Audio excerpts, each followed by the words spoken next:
This podcast may contain explicit language. Buck up, never say die. We'll get along. Modern Times is next.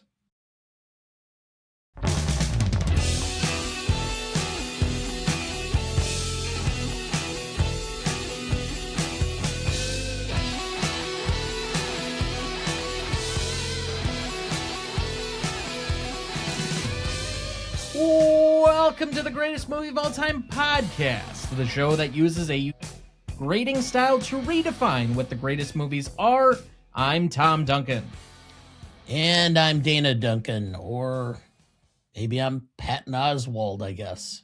You get so sensitive every time we see one of those TikTok comments, and I don't get it. Like, what's there so bad about being compared to somebody? You know, it could be worse. You could be like in the Epstein files or something. I doubt that highly, but anyway. Well, yeah, you aren't rich and powerful enough connected to have been in the Epstein files, but yeah. I'm just making a soliloquy here. Tonight, for our 300th episode and our 6th anniversary, we discuss the industrial satire Modern Times from 1936, celebrating its 90th anniversary. Written and directed by Charlie Chaplin, cinematography by Roland Totherow and Ira Morgan, music by Charlie Chaplin, editing by Charlie Chaplin and Willard Nico, starring... I'm giving you two guesses here on this one. Is it's Charlie Chaplin, right? Yes. I mean, yeah, okay. It says as a factory worker, but it's really the Tramp character, which we all know. Paulette Goddard as Ellen Peterson, and this was difficult for you the other day. This is the correct pronunciation. The Gaiman. Just so in case you have to say that later, but. The Gaiman. Correct. Henry Bergman as the cafe proprietor. They have some like really creative names back in the day. Stanley Tiny Sanford as Big Bill, an actual character name. Wow. Chester Conklin as a mechanic. Yeah. It was fun while it lasted. Al Ernest Garcia as president of the Electro Steel Company. Stanley Blystone as Gaiman's father. Richard Alexander as the prison cellmate. Good Lord. Cecil Reynolds as the minister. Myra McKinney as the minister's wife. She didn't even get like anything other than a possessive there. Murdoch Macquarie as J. Whitcomb Billows, inventor. Ooh, I mean, that's actual character name again. All right. Does it last? No. Wilfred Lucas as the juvenile officer. Edward Lasainte as Sheriff Coulier. Sheriff Cooler? I think that's, yeah. Okay. Fred Malatesta as cafe head waiter, and Sammy Stein as the turbine operator. I mean, where did they come up with all of these character names? It's just so great. Background for the movie: Modern Times premiered on February 25th, 1936, which is 90 years to the day when this episode is releasing, and 6 years to the exact day that our first episode also released. On an estimated budget of $1.5 million, Modern Times is said to have grossed $1.8 million in rentals for 1936, making it a top 3 grossing film of that year. Dad, can you name either film that placed ahead of it? In 1936. Oh. One is a Best Picture winner, and the other is named after... on the Bounty? No, you are 1 year ahead. It's the year after. And the other one is named after a major North American city. Omaha. So number 1 for the year at $2.7 million was a film called San Francisco. And number 2 was The Great Ziegfeld at $2 million for that particular year. A film that I have defended on multiple platforms. It's okay. Modern Times was also a top 15 grossing film of that decade. Even at the time, critics hailed Modern Times as a classic and a seminal work of Charlie Chaplin, including one publication, including the film in its best of the decade list. Nevertheless, the film did attract criticism for being almost completely silent. Chaplin feared that the mystery and romanticism of the Tramp character would be ruined if he spoke, and also that it would alienate his fans in non-English speaking territories. His future films, however, would be full-fledged quote-unquote talkies, although without the character of the Little Tramp. So that is reserved for his silent films. Still, in the years since, the film has been widely celebrated. The Village Voice ranked Modern Times at number 62 in its top 250 best films of the century list in 1999, based on a poll of critics. In 2002, the film was included on the list of the top 100 essential films of all time by the National Society of Film Critics. The film was voted at number 74 on the list of 100 greatest films by the prominent French magazine Cahiers du Cinéma, which I always butcher, but I do it anyway, in 2008. In the 2012 Sight and Sound polls, it was ranked the 63rd greatest film ever made in the critics poll and 20th in the directors poll. In the earlier 2002 version of the list, the film ranked 35th among critics. In 2015, Modern Times was ranked 67th on the BBC's 100 Greatest American Films list. The film was voted at number 12 on the list of the 100 Greatest Comedies of All Time by a poll of 253 critics from 52 countries conducted by the BBC in 2017. In 2021, the film ranked 49th on Time Out magazine's list of the 100 best movies of all time. The film was also included by the Vatican in a list of important films compiled in 1995 under the category of art. Modern Times has been recognized by the AFI on the following lists. In 1998, it was on AFI's 100 Years, 100 Movies at number 81. In 2000, it was on their 100 Years, 100 Laughs at number 33. And in their updated 10th anniversary edition, it was in 100 Years, 100 Movies at number 78.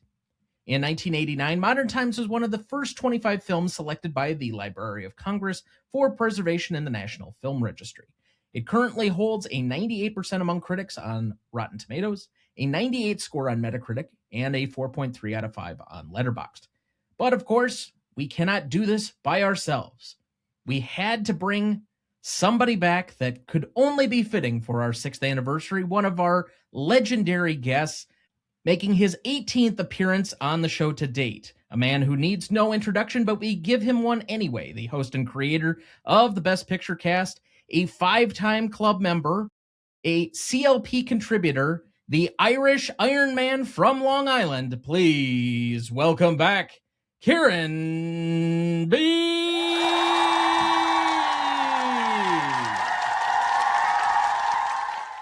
Happy to be back here on this wonderful occasion here. The seventh, we're heading into the 7th year of Gmote here, and this is episode 300. You said exact on the dot. Fantastic. I'm happy we're not covering the movie 300 for this. That's fair. I've been here many a time before, and I'm sure a lot of your audience wishes I was as silent as the film we're discussing today. But I am back and happy to be here and honored to be selected for this big occasion. Well, thank you for being with us, of course. I know that you selected this film a little bit reluctantly because you are not a so-called Chaplin fan. I don't know. Are you a silent film fan? I would say that, like, generally speaking, silent film isn't my thing. There's probably not a ton of people dancing around in the streets where silent film is their thing at this point. I mean, but I do appreciate film history, and I do like getting myself into like the mindset of a different era's audience. You know, when it comes to Charlie Chaplin, certainly not my cup of tea. I do have a good respect for the craft, though. I think, Tom, we've talked on the side, but it's just we're more Buster Keaton people when it comes to the two of them. And I will say that of the Chaplins I've seen, this one is my favorite. And I'm not coming in here as a guest, you know, for the Modern Times fans out there going, God, what'd they bring this guy in for? I'm not coming in to just bury Charlie Chaplin. I do have respect for what he does, and this is my favorite of it. So I'm looking forward to exploring it through that lens. I would agree. Of the Chaplin films that I've seen, and I think you kind of almost need to watch them in timeline order to somewhat appreciate the development that he goes through from something like a Gold Rush up through this point, where I think there's subtle or small changes, even though he's doing kind of the same character. The development in film seems like vast from almost film to film, and the storytelling gets more grandiose. The stunt work gets more grandiose. The sets become larger and more involving in this. And obviously, we're going to get to it, but sound does play a role in this, even though there's very little, if any, spoken dialogue in this particular film. Now, I know you, like myself, are a completionist, and you completed the AFI Top 100, at least the initial list. So I have to assume that your relationship to this movie is through that as well as my own. That is spot on, just as well as the other two Chaplin films I've seen, The Gold Rush, as you mentioned before, and City Lights, which was the third of the three. So this was Modern Times is the first Chaplin film that I saw, and then into Gold Rush, which is my least favorite of the three, and then into City Lights. And I would agree with that ranking in my own personal finding of them. I haven't gotten to like The Kid or the updated Gold Rush. I think there was either like a Criterion version of the Gold Rush that was like the restored version from 1925, but he redid it in between City Lights and Modern Times. And we've covered The Great Dictator on this show before, which is a very different film. I mean, it's got a lot of the same staples of Chaplin in it, but it's obviously a different character and a different essence as to kind of its anti-war protest in the moment, very anti-fascist. It's like quite evident to be poking fun and satire in that moment at it.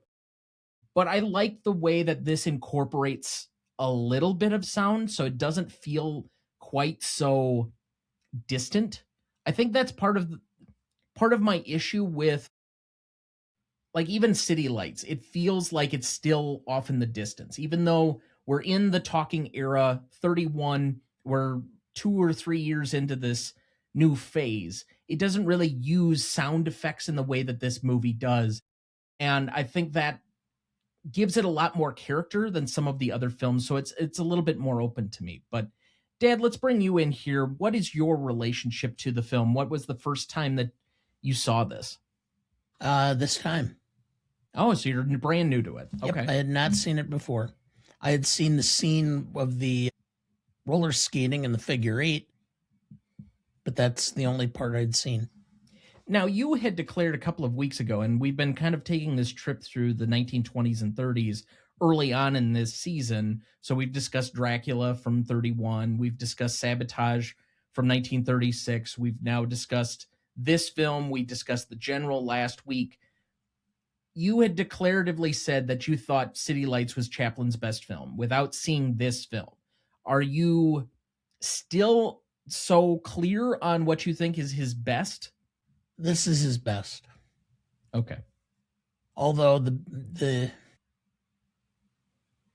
how to put it, I guess City Lights is the best of the Tramp. The Tramp character in this is not quite the same. I mean, the Tramp is not the person running the assembly line. It's not quite the same character. It is and it isn't. But if you're it's got using some of the same features, but I'll let you continue. But I mean, that. I guess what I'm going to is if you're using the traditional character that had permeated through the 1920s into the early 30s, then City Lights is the best one of the true characterization of the Tramp. Okay. This exceeds that. This is a bigger thing. This is like the Tramp goes to Hollywood. I think there's a cross mix in this movie, and I think we're going to get to quite a bit of this as we kind of discuss it, because I guess until I started doing some of the research for the film, I didn't know that this felt in a way like Chaplin saying goodbye to the era and to that character. And the more I thought about it thematically, I feel this one is deeper and richer in more observational and sociological themes throughout the film than any others. City Lights is much more of a personal and I would say almost an intimate film at times, because it's really involving like two weaving narratives throughout that film. But to me, this one says a lot more about industry and about the changing times, modernization, a whole lot of things that were going on in the film. And I think it somewhat is also projecting where Chaplin feels his film career is going. Absolutely. Yeah. ton of symbolism for this in where he's at with still making silent films, absorbing a ton of criticism for not shaking his model. And, some of the stuff that's covered in like A Singin' in the Rain of, just sticking to the shtick and not evolving. And this movie is kind of a bit of a wink at evolution as it's using industrialization as its basis. But the little song and dance at the end is certainly a wink to the audience. And one of the reasons why I hold this film in pretty high regard is I think he takes his old format and pretty geniusly translates it into the new talkie era of films. And if I'm not mistaken, is this his final silent film of sorts? I think yes. He goes on to make mostly talkies after this. Yes. The Great Dictator's all talking film at that point, and he makes one other major film after that, and I want to say in like the 1950s, but Correct. This is like his second to last real major film before he's kind of done. He was kind of done because he wanted to be done at that point in time. He made quite a bit of money off of United Artists and off of his own movies. But still, I think this film by itself symbolizes that Chaplin realized that he had popularity, he had money, he had connections, and he realized he had something more to say about the world and culture and the direction of the way things were going to go. And so he created this film to take that opportunity to say the things he wanted to say about society, the economic circumstances of the times. I mean, after City Lights, he went on this 2-year tour, and he spent time with Gandhi and Churchill and H.G. Wells and Einstein. For that matter, he was a lot of the early scene is patterned after Ford Motor Company.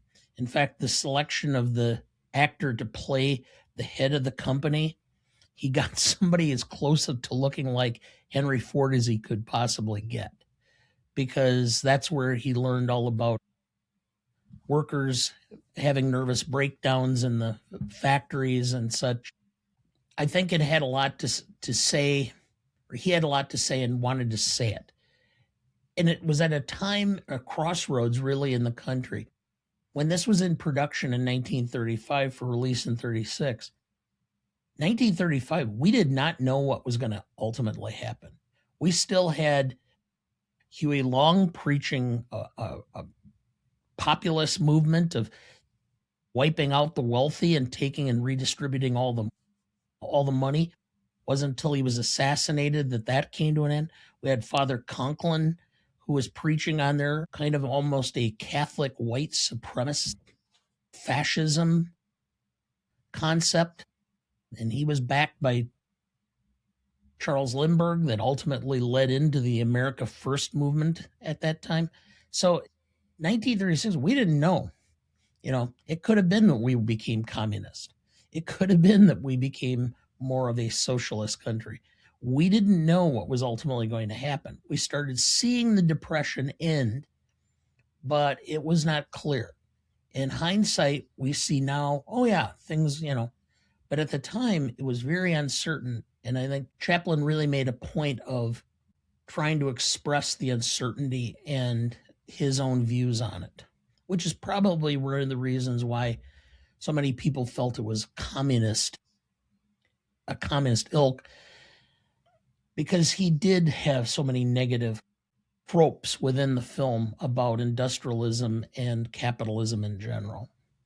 I would say, and I think this is a common narrative, that this is his it's his first overtly political movie.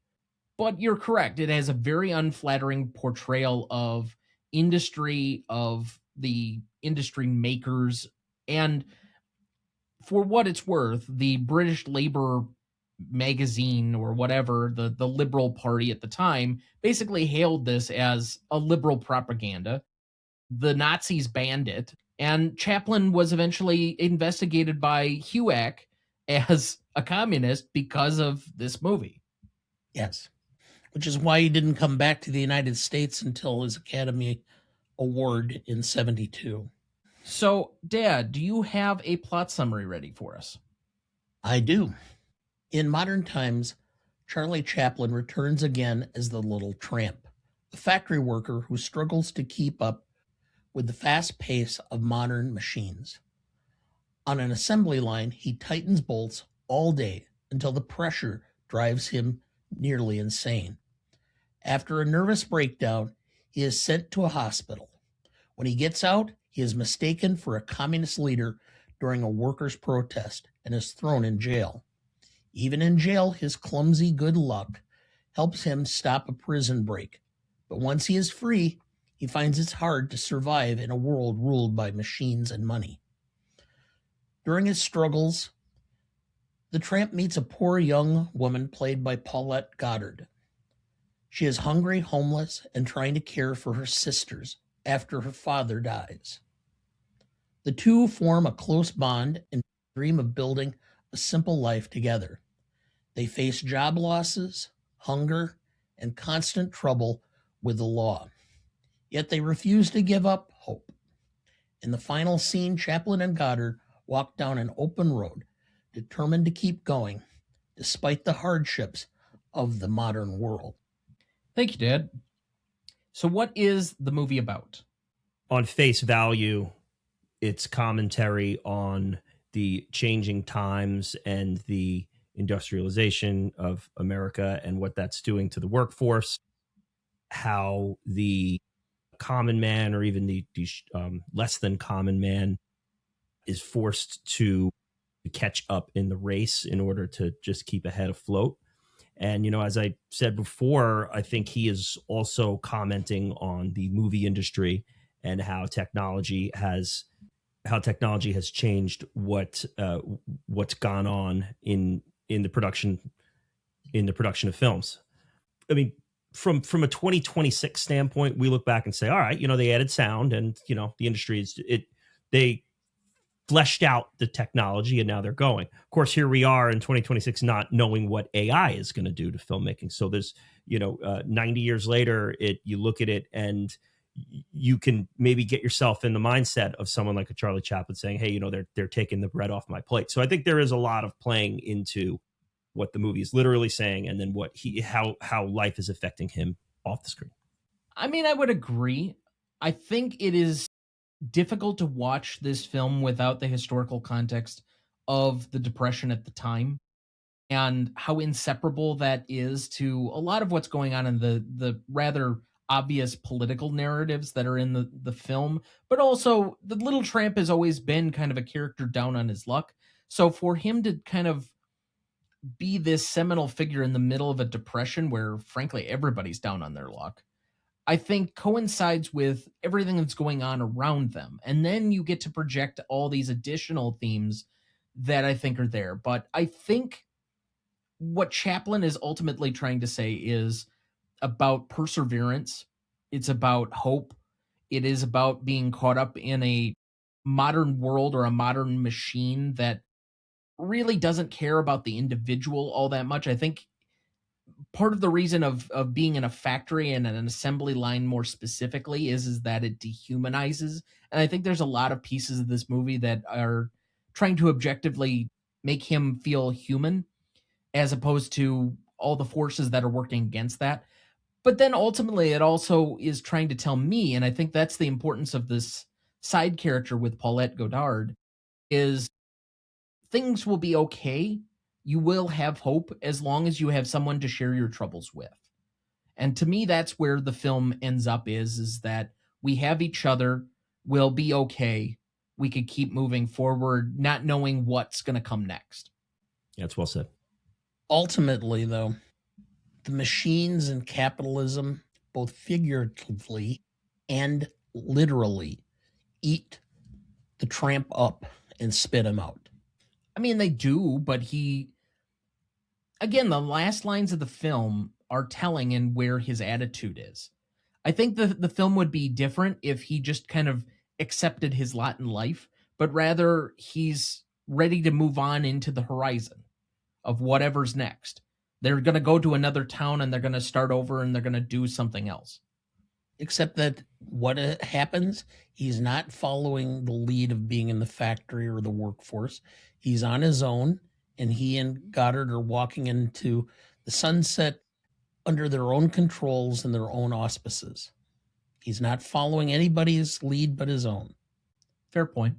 This is not a capitalism is good film. No, I don't think it in any way any of us has said that.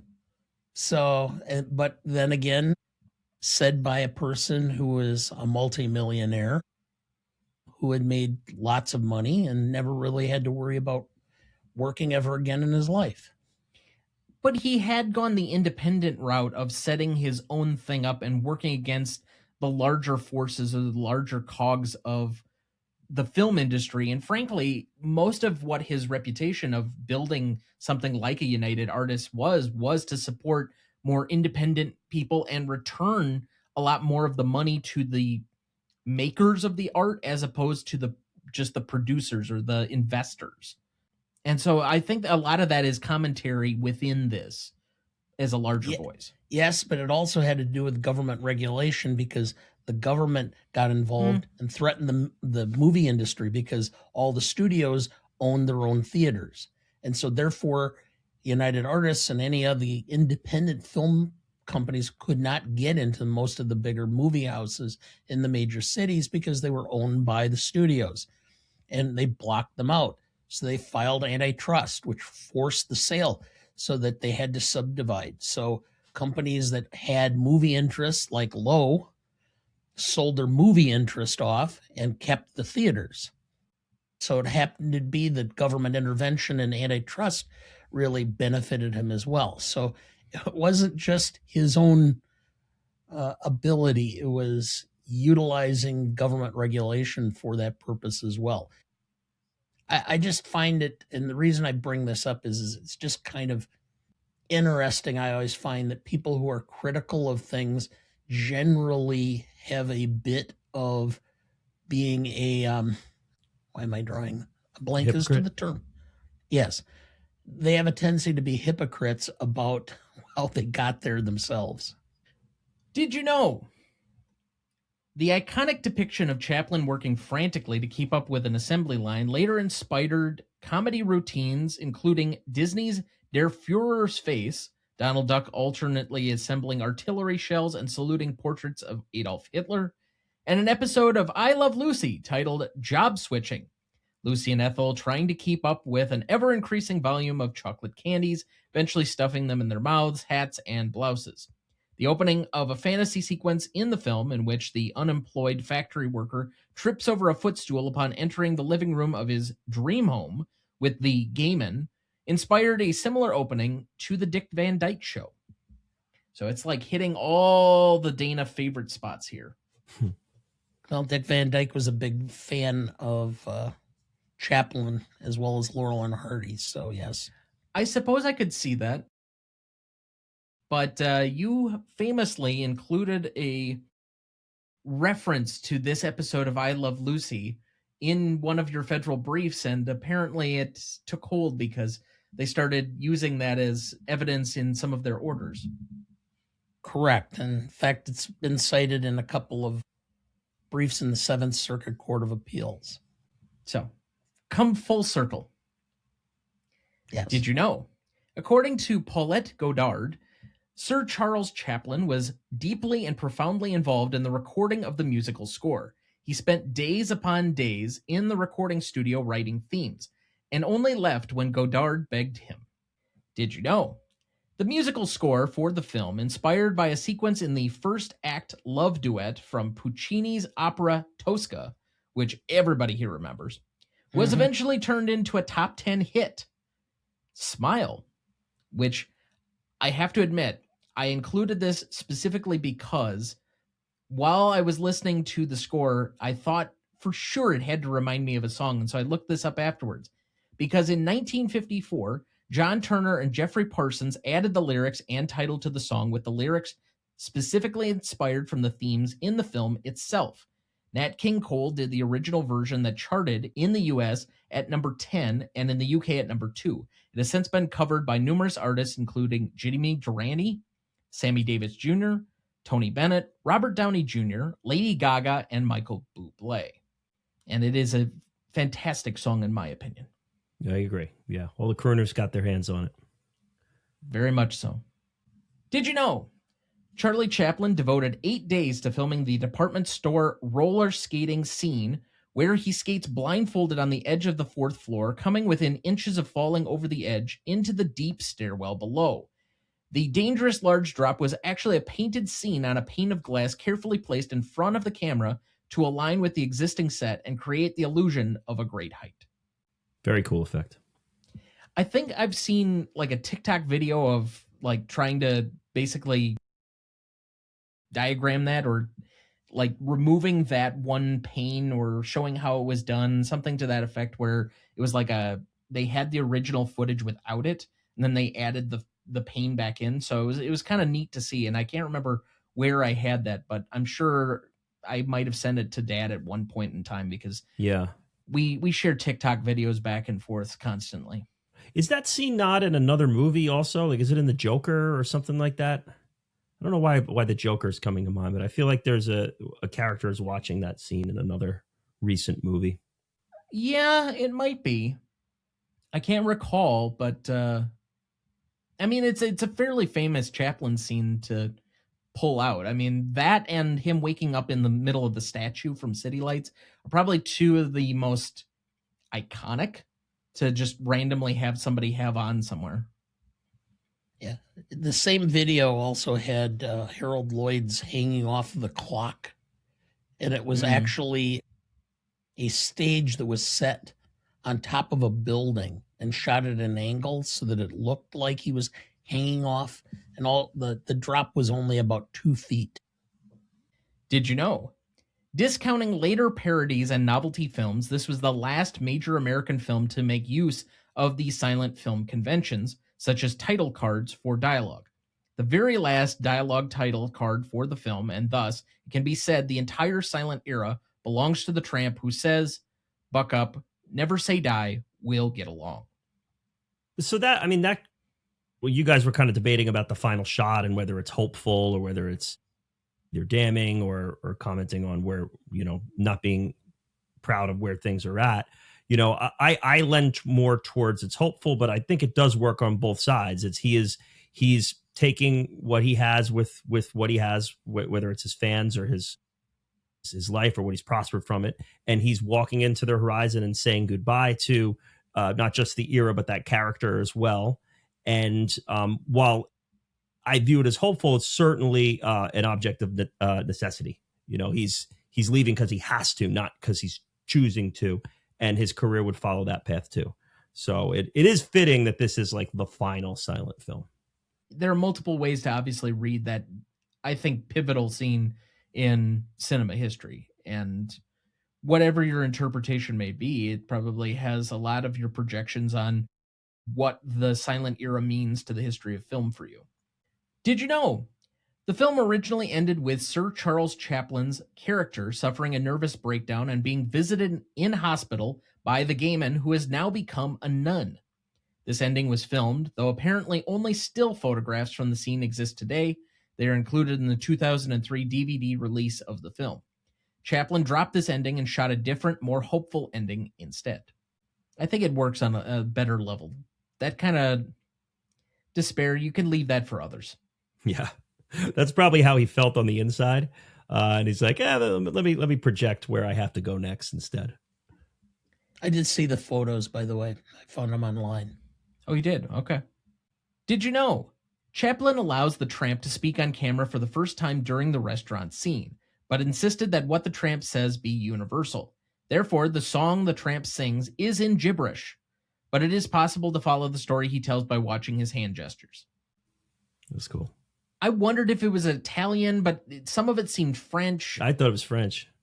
Some of it seemed Spanish, because, I mean, all of them are very close. But, yeah. There's some of it that's actually Yiddish. Okay. Yeah.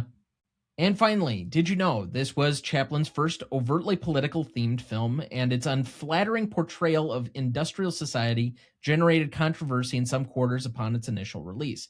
Writing in the Liberal News, the official magazine of the British Liberal Party, in October 1936, Willoughby Dewar, that's such a British name, observed that modern times should be seen by every young liberal. It is, among other things, a piece of first-class liberal propaganda.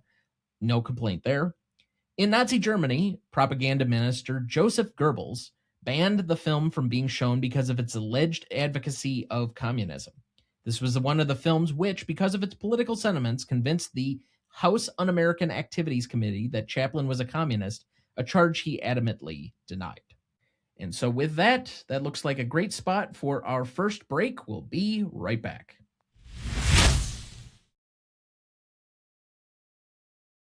Before we jump back into the episode, next week for our 301st episode, we welcome our newest celebrity guest and superfan, Ryan H., to the show to discuss the animated noir caper, Zootopia, from 2016, celebrating its 10th anniversary. Directed by Byron Howard and Rich Moore, written by Jared Bush and Phil Johnston. Cinematography by Nathan Warner and Brian Leach. Music by Michael Giacchino. Editing by Fabrienne Raleigh and Jeremy Milton, starring Jennifer Goodwin, Jason Bateman, Idris Elba, and Jenny Slate. You won't want to miss that one, so watch ahead of the show by searching the Real Good app to find where it's streaming for you. That's REELGOOD. And before we get much further, let's throw it to our guest, Kieran. What have you been up to, and where can people find you? Yes, Best Picture Cast. That's where you can find me and my colorful cohorts. We, just like you guys, are just celebrated our 6th anniversary. So it has been 6 years of making these crazy Oscar-based podcasts, and we are embarked on our 7th year as well. We celebrated our anniversary with Oppenheimer, the 2023 winner, and we had a nice little show. Your guys' voices appeared there in that one. Thank you for your contributions there. We just released an episode on Gandhi, a sometimes maligned Best Picture winner that you, Tom, are a staunch defender of. That is correct. And we have episodes coming up on Terms of Endearment and Hamlet and Kramer versus Kramer, and that will cap off our season. So that's what we have to finish our upcoming season, and then we'll rank the 15 movies that we've covered, the last 15 Oscar winners we covered there. So it should be a fun rankings there. We also have our Patreon up and running and launched, where we do our VHS Lounge, where I bring in a guest to watch a different VHS tape from the collection here. It's nearing around 300 VHS tapes. They come in, they pick their movie of choice, and we sit down, watch it, record afterward, and talk about the experience. So it's a fun time. And we have, I think the Silver Streak was the first one we did. We have one on Do the Right Thing, Free Willy, Chariots of Fire, which is one that's crossed over to the canon. So there's a Best Picture Cast episode on that and a VHS Lounge. And I believe our next one coming out will be Bloodwork with Jay. And I'm recording one on Friday with my dad. So doing a little G-Mote vibe there. We're going to do Major League, the 80s baseball film. Yes. Yeah. Yeah. A favorite one that we covered 3-4 years ago, I think now at this point. Yep. I think that was during our sports movie month, something to that effect. So right around the beginning of baseball. That's always a fun one. Yeah. So that's patreon.com/Best Picture Cast. And we're Best Picture Cast wherever you get your podcasts. We cover different Best Picture winners. We only have about 9 or 10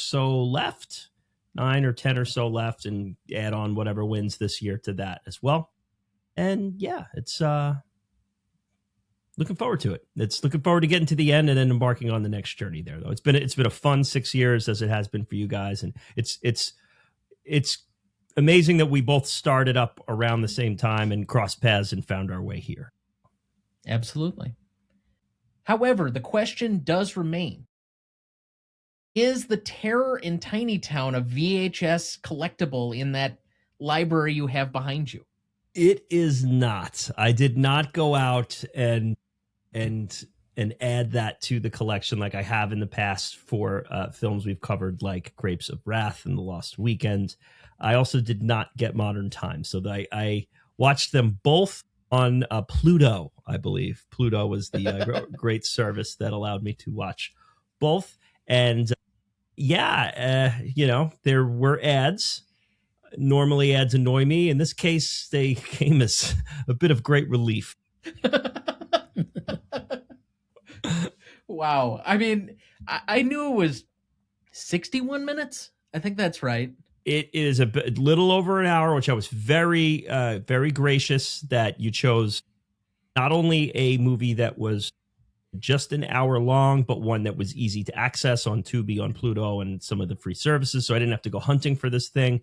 And it was only an hour. But let me tell you, this was one of the longer cinematic hours I've experienced in quite a while. No bad movie is ever short enough. Yes. This hit my radar based on an episode of MASH in one of their last few years where they're trying to get movies, and Klinger, the best he can do is to get a all midget cast, Terror in Tiny Town. And they're like, throwing popcorn boxes at him and everything because he's going to show this film. And so I'm like, oh, I've got to find that thing. And so, of course, I kept it in the back of my head. If I had an opportunity to utilize it, I would. And at the very start of the film, an announcer on stage comes on and describes the film exactly how Dana just did and lets the audience know what they're in for, and then says it should not be taken too seriously, at which point members of the cast come and like confront him and say, what do you mean it's not taken seriously? So that's how the whole thing starts. And it just goes from there. So I will say one of my initial marks of commentary here is that when you have all little people on the screen and it's a Western, so they're riding what is ponies. So yes, the scale kind of just then looks like a regular movie. When everyone's the same size, it's not, they needed like one Michael Caine in there to more or less to contrast what was going on, or a Tim Curry if Treasure Island is your Muppet of choice. Yeah, so there's that. Although later on they do, I think one of them picks up like a real size gun and it's just like gigantic. Listen, I don't know where you want me to go with this, but I have no idea why it needed to be a musical, but it was. I will say, good for the people on screen who look like they were having fun. They got an opportunity to do something that's not always there, particularly at that time.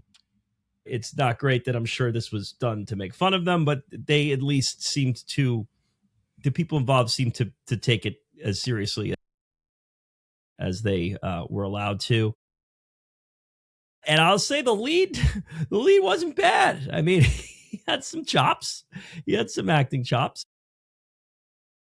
Yeah, I mean, it's, again, I don't know where you want me to go. It was a little bit of being over dramatic at times. I did think the saloon presenter did not have any ability to really challenge Marlena Dietrich in any way. Yeah, there was a very awkward Jessica Rabbit-esque scene in this thing that I don't know. I don't know. Okay, so I only have 2 follow-ups to this. One, are you thinking of gifting this to anybody in your regular BPC Christmas exchange? So some of us do tend to get a little malicious with it and try to send the barbs. I know Grant has done that in the past to Joey. I think recently Joey has done it to Artie, and Artie back to Joey. I like to pick films that I think the people are going to like. Like, I'll find something that I know they haven't seen, and if I'm going to torture them, it's not because it's a bad movie. It's just like maybe a movie that's tough to digest, or something that you wouldn't normally watch. Like for Artie, I gave Citizen Kane to, which is something he should see, but it's not necessarily like a popcorn film for him here in 2026. So I tend to lean toward that. So no, I don't think that I will be wielding the terror in Tiny Town anytime soon. It would have to be a real rough Christmas for me. So it is possible, but I don't know. I'd love to hear Artie do Citizen Kane and then say it was shot like paint by numbers. He said that on about Oppenheimer. Is that what he said? Oh boy, I was just Joey, listening to the end of that on the way in here. And, yeah. I'm sure Christopher Nolan would love to hear that one. Yeah, Joey is who wasn't able to make the episode because we had some bad weather around here, so he is still pretty furious about how that Oppenheimer episode went down, and I think him and Grant might have even had words off screen over it. So the rankings episode will be something to watch. We'll be back to our Royal Rumble setting for that. I think the Oppenheimer stuff is going to get a little hot. So we shall see. Yeah, I've had some of those conversations before on that movie. So it doesn't surprise me all that much. Anything that is quote unquote popular, but also accepted by critics, feels like it needs to always have this backlash of people that it's not artistic enough for me to accept it as like one of the greats. And I just, fine, if that's the way you want to be about it. You mean half of my high school class who despised the Beatles because they were too commercial? Yeah, well, you can't please everybody.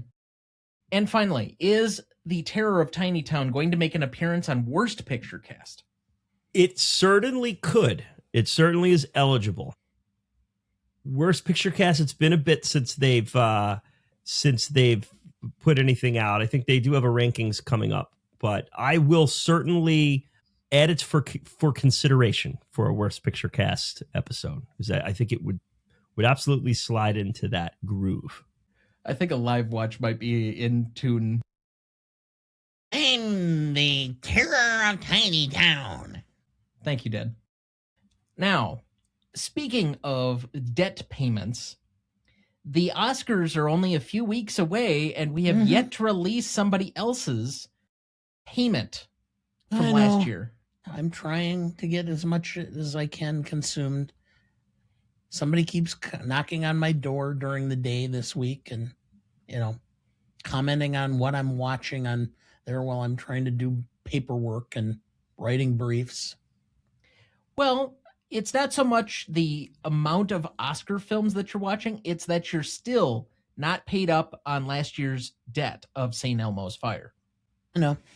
And given my schedule, it's not very fair since last year you screwed up the scoring so badly that I have to record this with you and basically monitor, and then I have to edit the whole thing. So I don't know how much of a punishment this is for you. Will you be singing your rendition of John Parr's St. Elmo's Fire? Like maybe a karaoke theme? The song is by far the best part of the film. It's a hell of a song. Mm-hmm. I mean, maybe that could be the outro of that episode. I think he almost needs to live tweet the entire thing. Oh, anyway. Yeah. Speaking of Oscars, we are going to be doing a live episode previewing the Oscars again this year. Dad, do we have a selected date for that or time? I don't know. Do we? Because we talked about it, but I don't know if we ever said it. Would we like to do that here and now? We could. So I believe the Oscars, in effect, is the 16th? 16th. Yeah, 16th. Okay. So that's Sunday, whatever that Sunday is, either the 15th yeah, or the okay. 16th. All right, so the 15th. So traditionally, we're not going to do it during the middle of the week. We have other episodes that are going to be dropping during that. So unless we did it the 14th, the day before, which then it doesn't have a huge amount of lead time, then we're looking at the weekend before. So either the 7th or the 8th. Yes. What would be your preference there? Well, we could do it on the 15th. Why would we do it on the 15th? Excuse me, the 8th. I misspoke. Okay, we can do it on the Sunday the 8th, and approximately what time?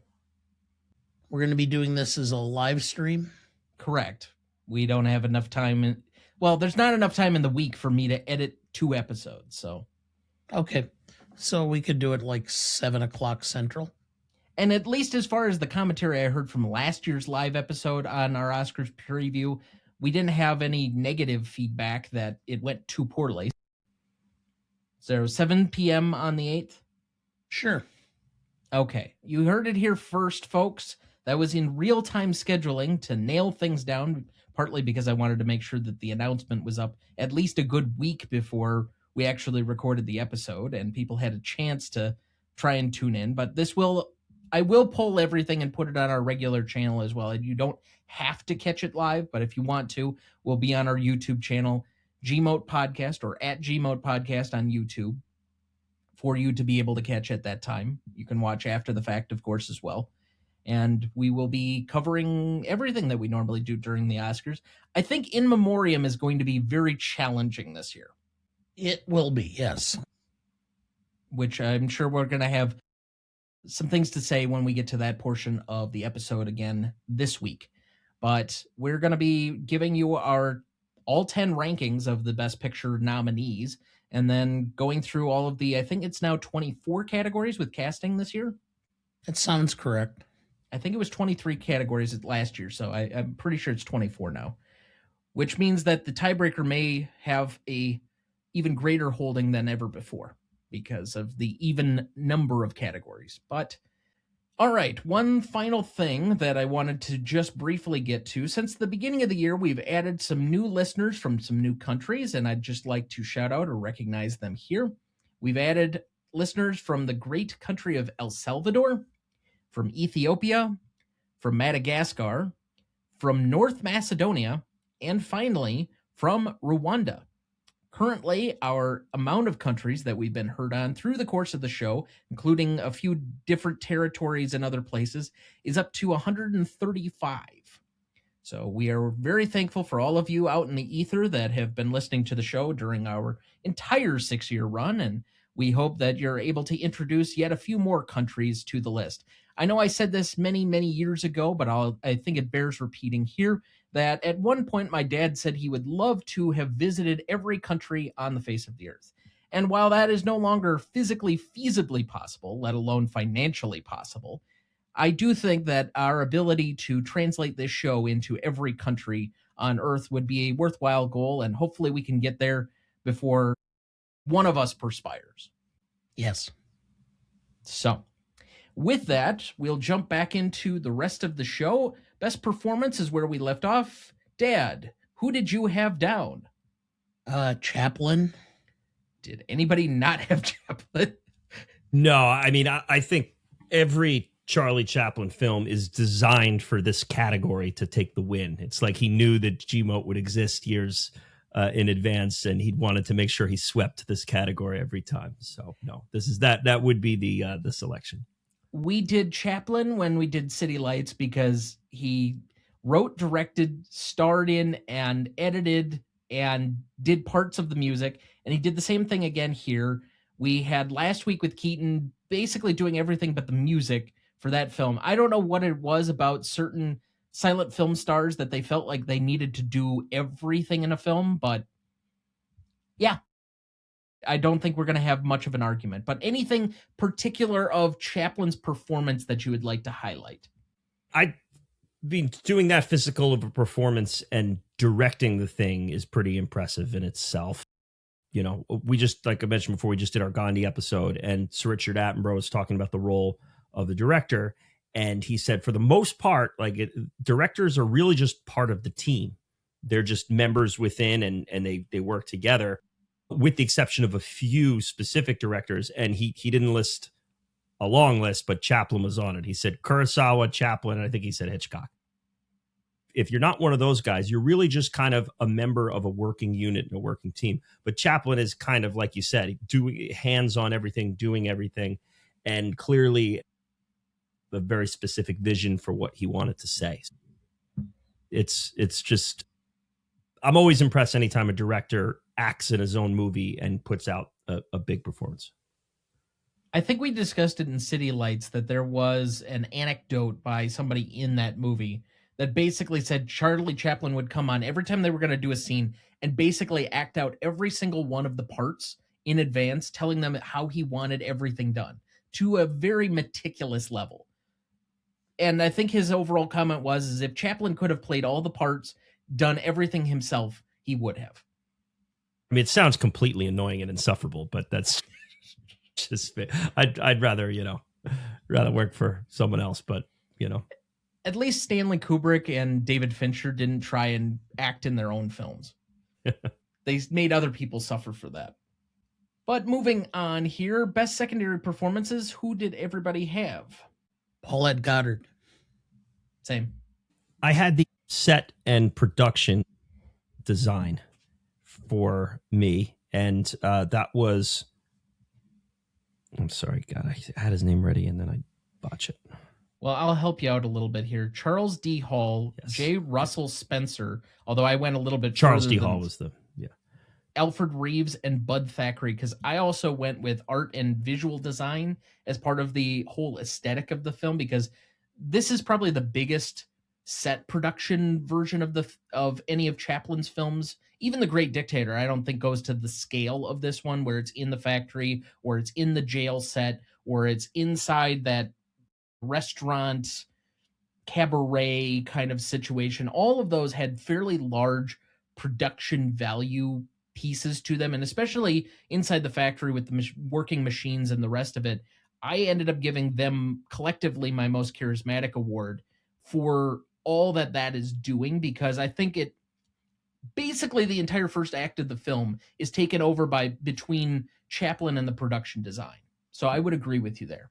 There was a world where I was considering sound too, because it's interesting in a silent movie you wouldn't think about sound, but they do use really select kind of practical sound effects throughout this thing. But there's a lot of like touch based imagery in this, whether it's the gears or the conveyor belt, or there's a lot that you feel like you can reach out and grab on screen, and it really stays with you. I was at first a little shocked to hear how much the movie cost. Mm-hmm. It basically just cleared what it made. It made just about what it cost, and was like one of the highest grossing movies of the year. So it's like, how much did you think you were going to gross? You spent what any movie at like the top of it made, but they clearly spared no expense with what they put on screen, because all that gear work, all that stuff really shows out. I love the cabin. I love all that stuff, the jail cells and the department stores. Is really there's a great visual world put together here. So that was my second nod there. And I think that this is probably the best looking, and might have a little bit to do with the cinematography, but I think a lot of that has to do with just the production value that was there, and frankly the modernizing technology that allowed them to get a much clearer version of this. I think the restoration they did on this film is spectacular. It really is. It really is. And that leads into my charismatic, which is your guy's secondary in Paulette Goddard. I mean, she is just beautiful on screen. Her and the restoration does wonders for her as well. Like, you can really, to me, the charisma of the character is palpable there. I love her facial expressions, her eyes, how her character transforms into different looks and costumes and whatnot. And to me, she brought an extreme entertainment value to this whole thing that's could easily have fallen into the groove of a typical Tramp film where, all right, we've seen this before. I really like the light that she's shown on this thing. I think in a lot of Chaplin films, or at least the ones that I've covered and observed, it feels like the women in them are central characters, but not usually given a lot to do. And they're not really supporting him per se, but more he's acting toward them, if that makes any sense. In this one, I felt for the first time that he really had kind of a supportive figure in her that was trying to aid what he was doing on screen. And it was somewhat refreshing in that capability, because they do so much together during the course of the film. Yeah, absolutely. And she'd go on to be nominated for an Oscar in the late 40s. So she did end up getting a nod at the awards. So you could tell that she had the chops in her. So it's fun to see that in what is essentially a silent film. But Dad, you had her as your secondary. Anything that you'd like to highlight? Well, it's the same reason I had her for most charismatic. She held her own with Chaplin. It's the one time I've seen somebody else in a Chaplin film who I could honestly say had near top billing. I don't know if it was the relationship he had with her talent level, her ability. I mean, if you've read anything about her, I mean, she was quite, let's just put it this way. She married a very wealthy man when she was like 18, divorced him, used the settlement to move to Hollywood, immediately hooks up with Chaplin, who's one of the wealthier men in Hollywood. That lasts for a while. Then she marries an up-and-coming movie star in Burgess Meredith, and they're together for a while. She divorces him and marries a European count who they remained married until he died in the early 70s. And during the 60s and 70s, she's friends with Andy Warhol. She's friends with Truman Capote. She's a jet setter. So she had an interesting life, let's put it that way. She feels kind of, at least the way that you've described it, kind of like a Forrest Gump character, where she's just intersecting all these random people that you would think don't necessarily have a lot of connective tissue, but she's somehow the glue between all of them. Well, and I don't know if it's just chance or if it's by design. It just seems a little odd that she finds some of the wealthiest men in the world to marry or get involved with. The film she was nominated for was a 1944 film, So Proudly We Hail. I don't know much about it beyond that. She was nominated for Best Supporting Actress. Was it in the Best Picture race, or was it just kind of a lone nominee type of situation? Nominated for 4 Oscars: screenplay, cinematography, special effects, and supporting actress. So just who else under was the in bar. that? I want to say that Burgess Meredith was involved in either in the direction or as a co-star. It's directed by a gentleman I'm not familiar with Mark Sandrich is his name. Other stars are Claudette Colbert, Veronica Lake. I don't see Burgess Meredith on here. That's an interesting cast. 3 lead women like that. Yeah. Yeah.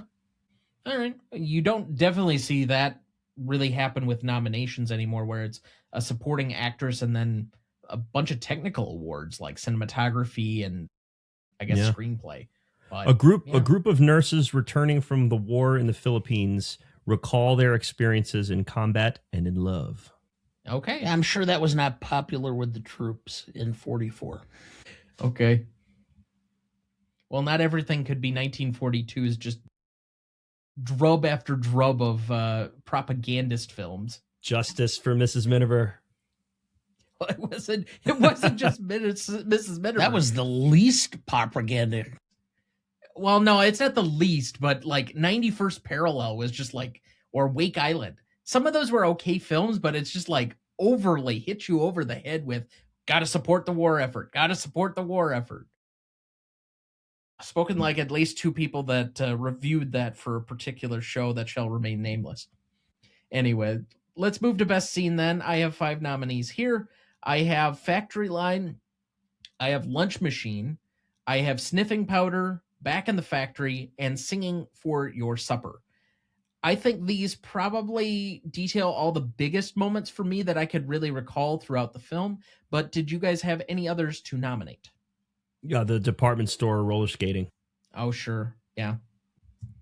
Return to the Factory is essentially him with the guy who gets stuck in the gears and is the lunch break. Yes. Yeah. So, I mean, I guess with the roller skating, you could just say the department store as a whole. As I do like that kind of scene where he reunites with his buddy from jail. It's like the rum gag with the rum spouting out at him. But yeah, the department store as a whole probably where I'd go. Dad, any for you? Nothing additional, no. Okay, so out of these 6 then, Factory Line, Lunch Machine, Sniffing Powder, Department Store, Back in the Factory, and Singing for Your Supper, what do you guys have as your best scenes? best scene for me was the return to the factory. The gag with the old man and him falling into the gears and the whistle coming out and him stopping for lunch. I mean, that's probably the one time I actually laughed during this thing. Maybe part of the problem I have with some of the Charlie Chaplin films is like, this is for me this type of comedy is like the lowest form of comedy, the slapstick Three Stooges, guy gets hit in the head, falls over comedy. I just that doesn't resonate with me this many years later. But I did laugh out loud when the whistle came and he stopped what he was doing and went and got his lunch pail. Also, going back to my set design, second performer there, that tactile imagery that's there, the tactile set, you feel like you could touch the gears and do very, very cool stuff. So I was most engaged during that scene as well. If I remember right, the older guy's name was Conklin. Could be, I think, he and Chaplin were both friends from the days when they were both working for Mac Sennett. For me, I guess, and it comes as an absolute shock to no one, but I tend to be with you that the slapstick doesn't really get to me all that much. It doesn't tickle me much. I respond much more to a lot more acerbic, sarcastic, witty humor, stuff that's more spoken and biting.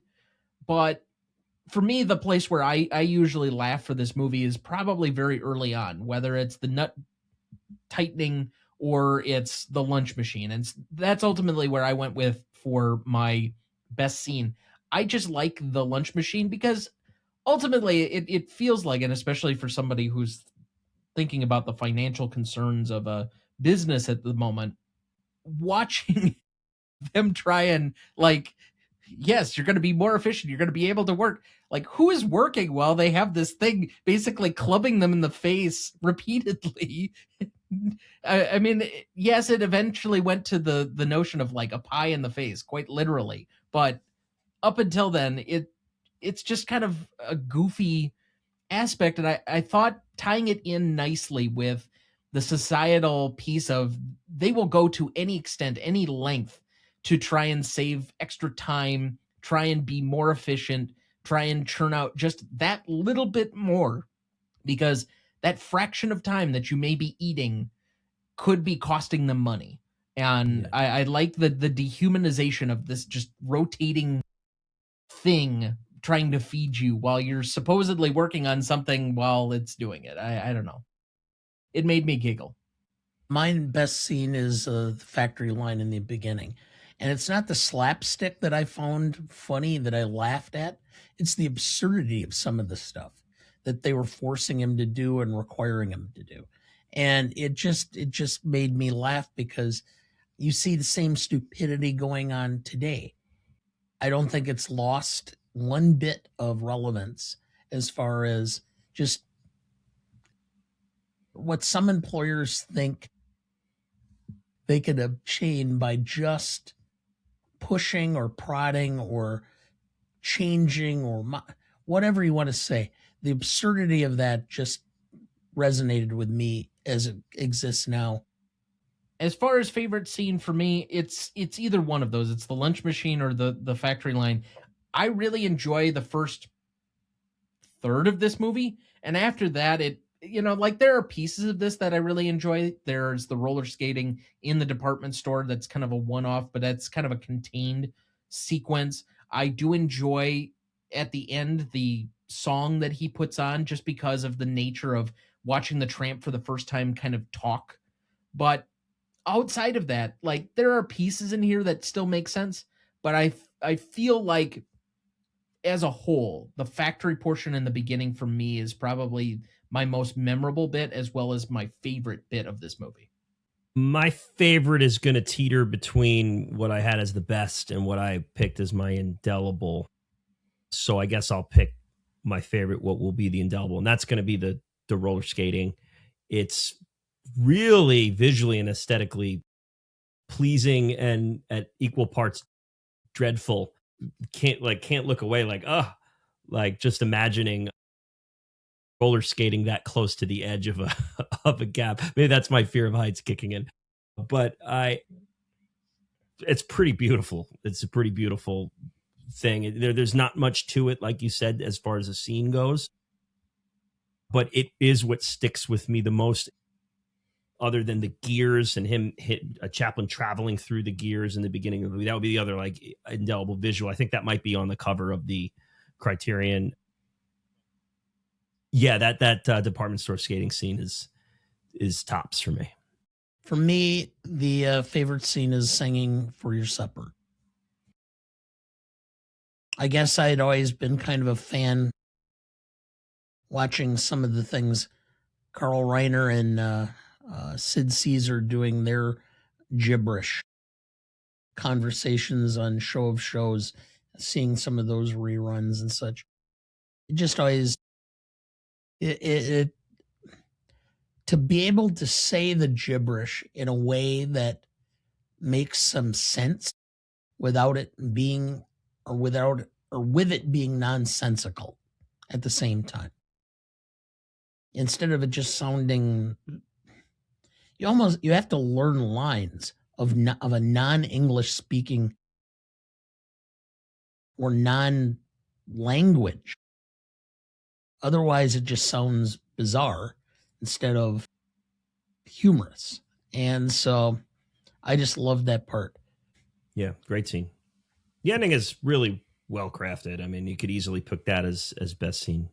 Just how, as far, especially based on what he's saying and everything in it.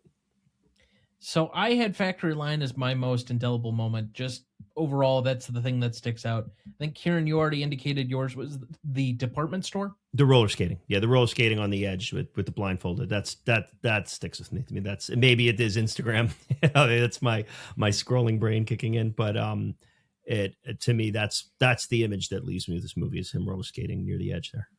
And Dad? I had Factory Line because that's the part of the thing that I always will remember, him being in the machine. Fair enough. All right, so that looks like a great spot for our second break. We'll be right back.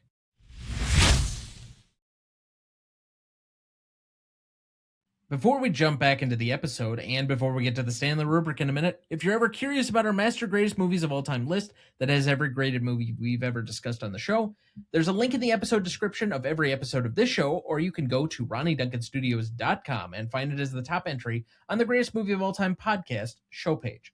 That has the grades we've done so far for all 270 movies we've graded, and we continue to add more each week. Make sure to check that out as we go and follow along. Dad, do we have anyone to remember this week? Yes. Bud Cort, 77, American actor. Harold and Maude, Brewster McCloud. The Life Aquatic with Steve Zissou. Blake Garrett, 33, American actor. How to Eat Fried Worms. Shelley Dazay, 90, American actor. Men of a Certain Age. Here Comes the Boom. It's Always Sunny in Philadelphia. James Vanderbeek, 48, American actor. Dawson's Creek, Varsity Blues, The Rules of Attraction. And Robert Duvall, 95, American actor.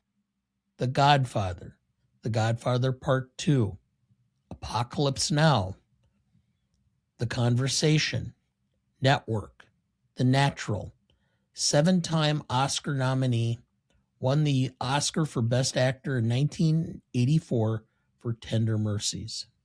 So obviously, I think all of us have a relationship with Robert Duvall, and we'll get to that here in a second.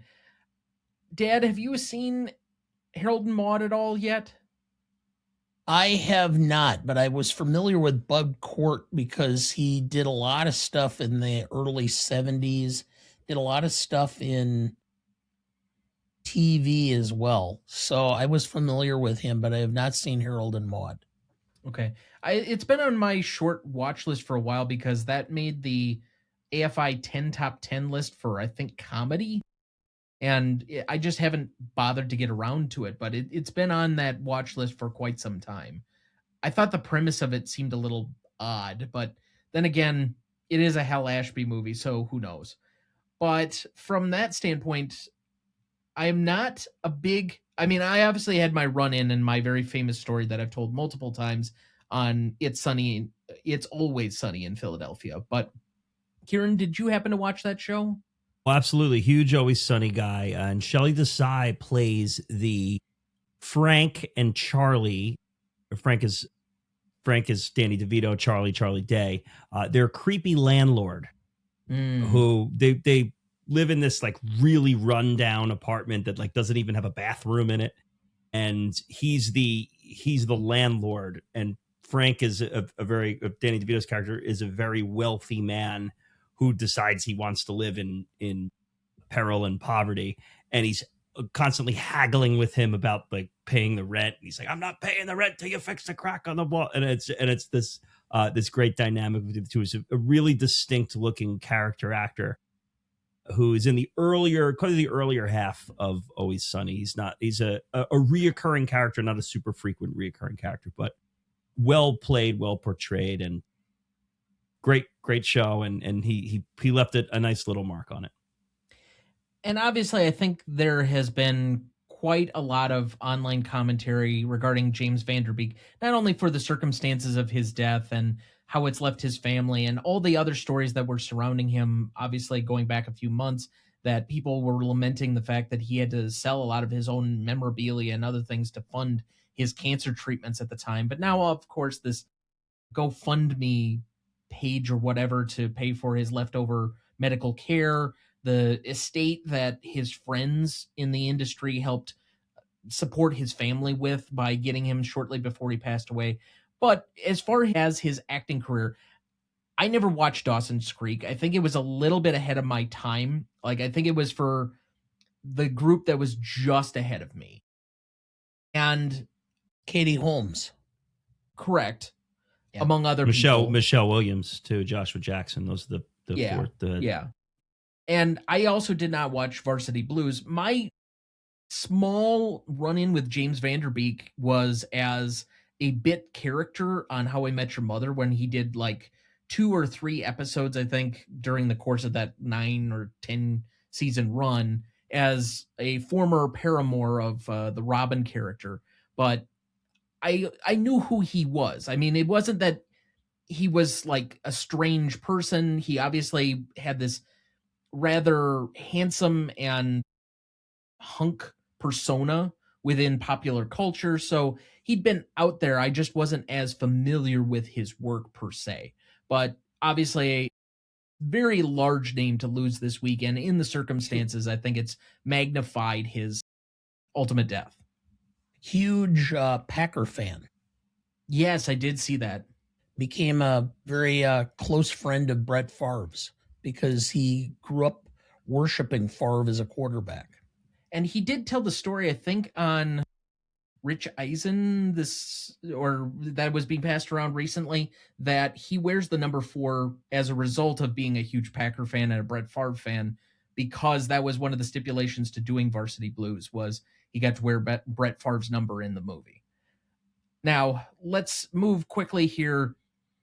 Just want to shout out Rules of Attraction too. Roger Avery's Rules of Attraction. He's the lead in that, and just because it's the movie that allows him to show his acting chops the best, and I think he's pretty great in that movie.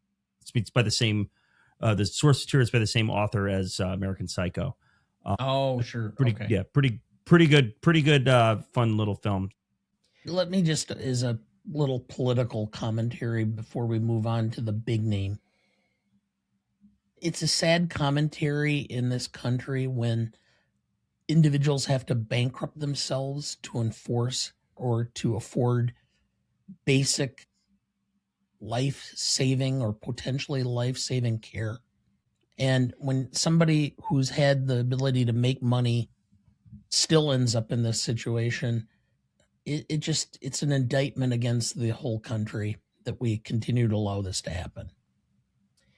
Not to mention, too, I mean, how many people got rich off of Dawson's Creek? No one involved could chip in and help him out. You know, there's plenty of people within the industry who I'm sure worked with him and were around him. I mean, someone can put the care in there. I mean. It's certainly unfortunate on multiple levels, and I think that the commentary has reflected part of a larger conversation regarding that as well. I'd like to hope that that is not his lasting memory, is as this footnote to a larger socioeconomic conversation, but it does obviously hold true with where we're at. And I think I obviously agree with your sentiments, Dad, wholeheartedly as to the medical reform needed in this country. But for him on specifically, I would just, he obviously was a well-liked, well-regarded person within the industry. And, 48 is a lot younger than I think most people would have predicted. I will say that I've seen articles, and I can't remember if it was in the Times or the Wall Street Journal, where they said that based upon this situation, they're starting to look at earlier testing for rectal colorectal cancer because it's becoming more prevalent with people in their 40s and even in their late 30s. In their late 20s.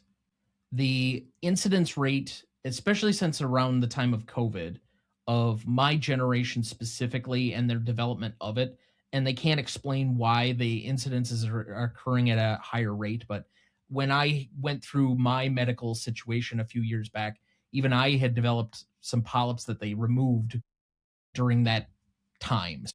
It's, and I was in the early 30s at that point in time. And, I'm not the most healthy individual, but still, that's your early 30s. That's right. A lot prior to when people would normally think to get themselves checked or go through these, especially when it's been usually the prerequisite, hit 50, then start scanning for a lot of this stuff. And he hadn't even achieved that.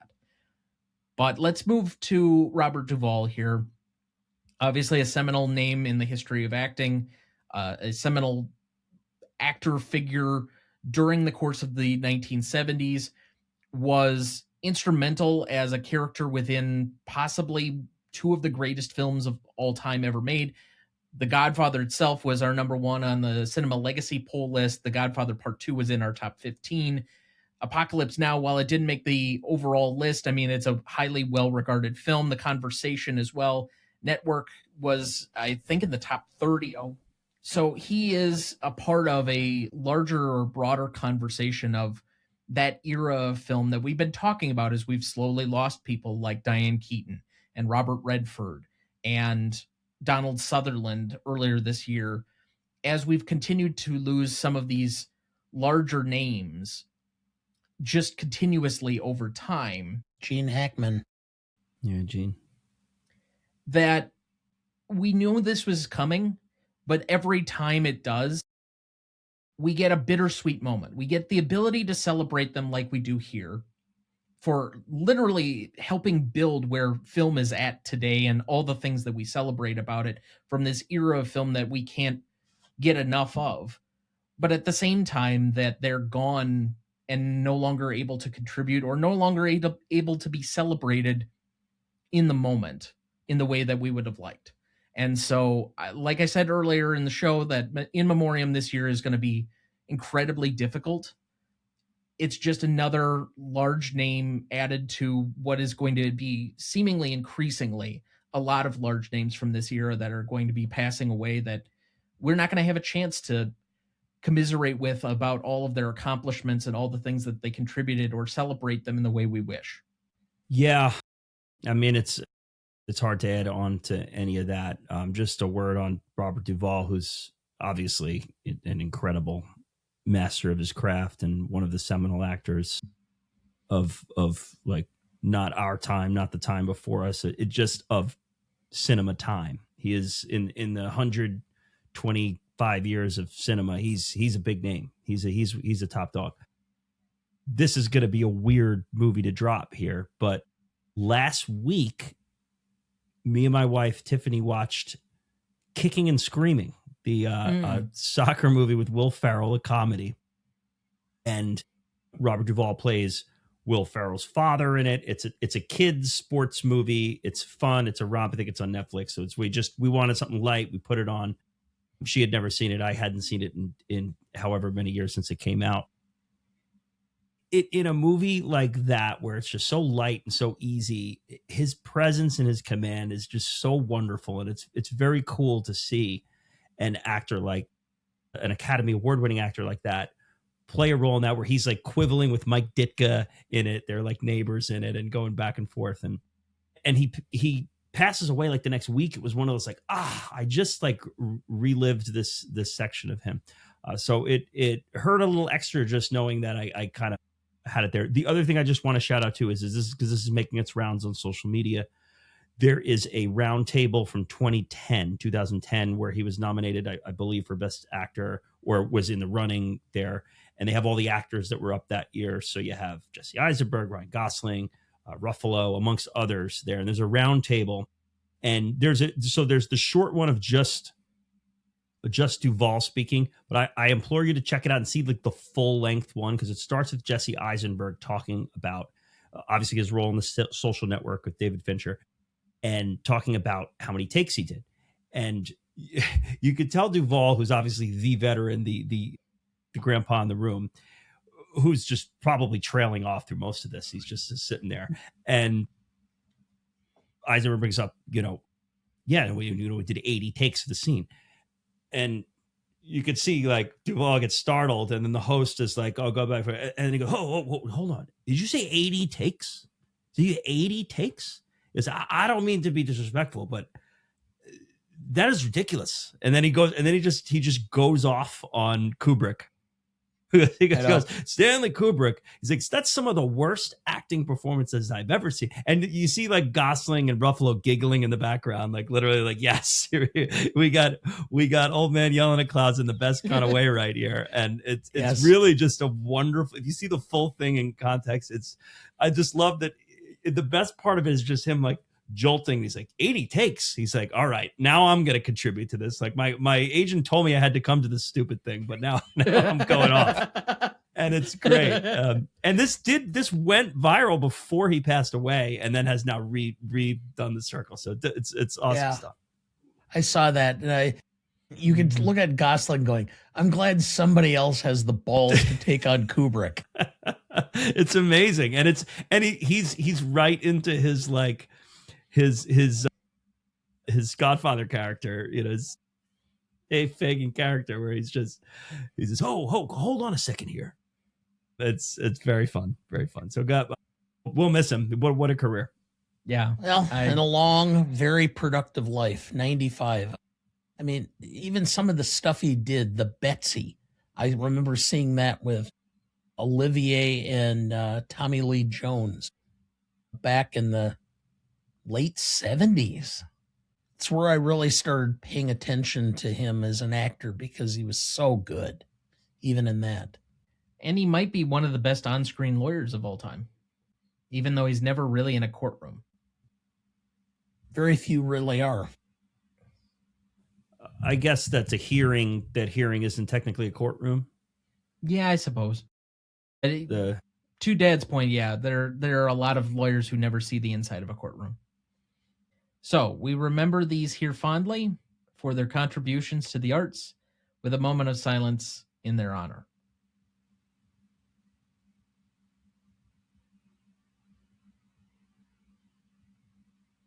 Thank you. All right, let's make the awkward transition to best funniest lines. I have the Gaiman. What's the use of trying? A factory worker. Buck up. Never say die. We'll get along. A factory worker to a gammon. Can you imagine us in a little home like that? A factory worker. I'll do it. I'll get a home, even if I have to work for it. Okay. For the first time ever, I have been silenced. I am out. Okay. I wondered if that might be the case. I take pride in being the last one standing in these categories. Tonight, I take the sword. I take the sword and lay down here. Fair enough. Fair enough. The mechanical salesman. The Billows feeding machine will eliminate the lunch hour, increase your production, and decrease your overhead. Allow us to point out some of the features of this wonderful machine. Its beautiful, aerodynamic, streamlined body, its smoothness of action, made silent by our electroporous metal ball bearings. Let us acquaint you with our automaton soup plate. Its compressed air blower, no breath necessary, no energy required to cool the soup. Notice the revolving plate with the automatic food pusher. Observe our counter shaft double knee action corn feeder with the synchro mesh transmission, which enables you to shift from high to low gear by the mere tip of the tongue. Then there is the hydro-compressed, sterilized mouth wiper. Its factors of control ensure against spots on the shirt front. These are but a few of the delightful features of the Billows feeding machine. Yeah. Did I do enough infomercial voice there? That was great. I mean, you have another career. I don't know that they still make infomercials, but I'm out. I mean, the one, what is it, the ShamWow guy is running for Congress? he's no Really? comment. No Yes, comment. really. Yeah. He's looking worse for wear these days. Yeah. Well, I mean, he wasn't looking great at that time. He already looked like he was blitzed out on heroin. Anyway. Do I dare ask which party? No, you know exactly which party. Okay. President of the Electro Steel Corporation, from the telescreen in the restroom to the factory worker. Hey, quit stalling. Get back to work. Go on. Can't even have a smoke in the bathroom. It reminded me of You? White from White. Dodgeball.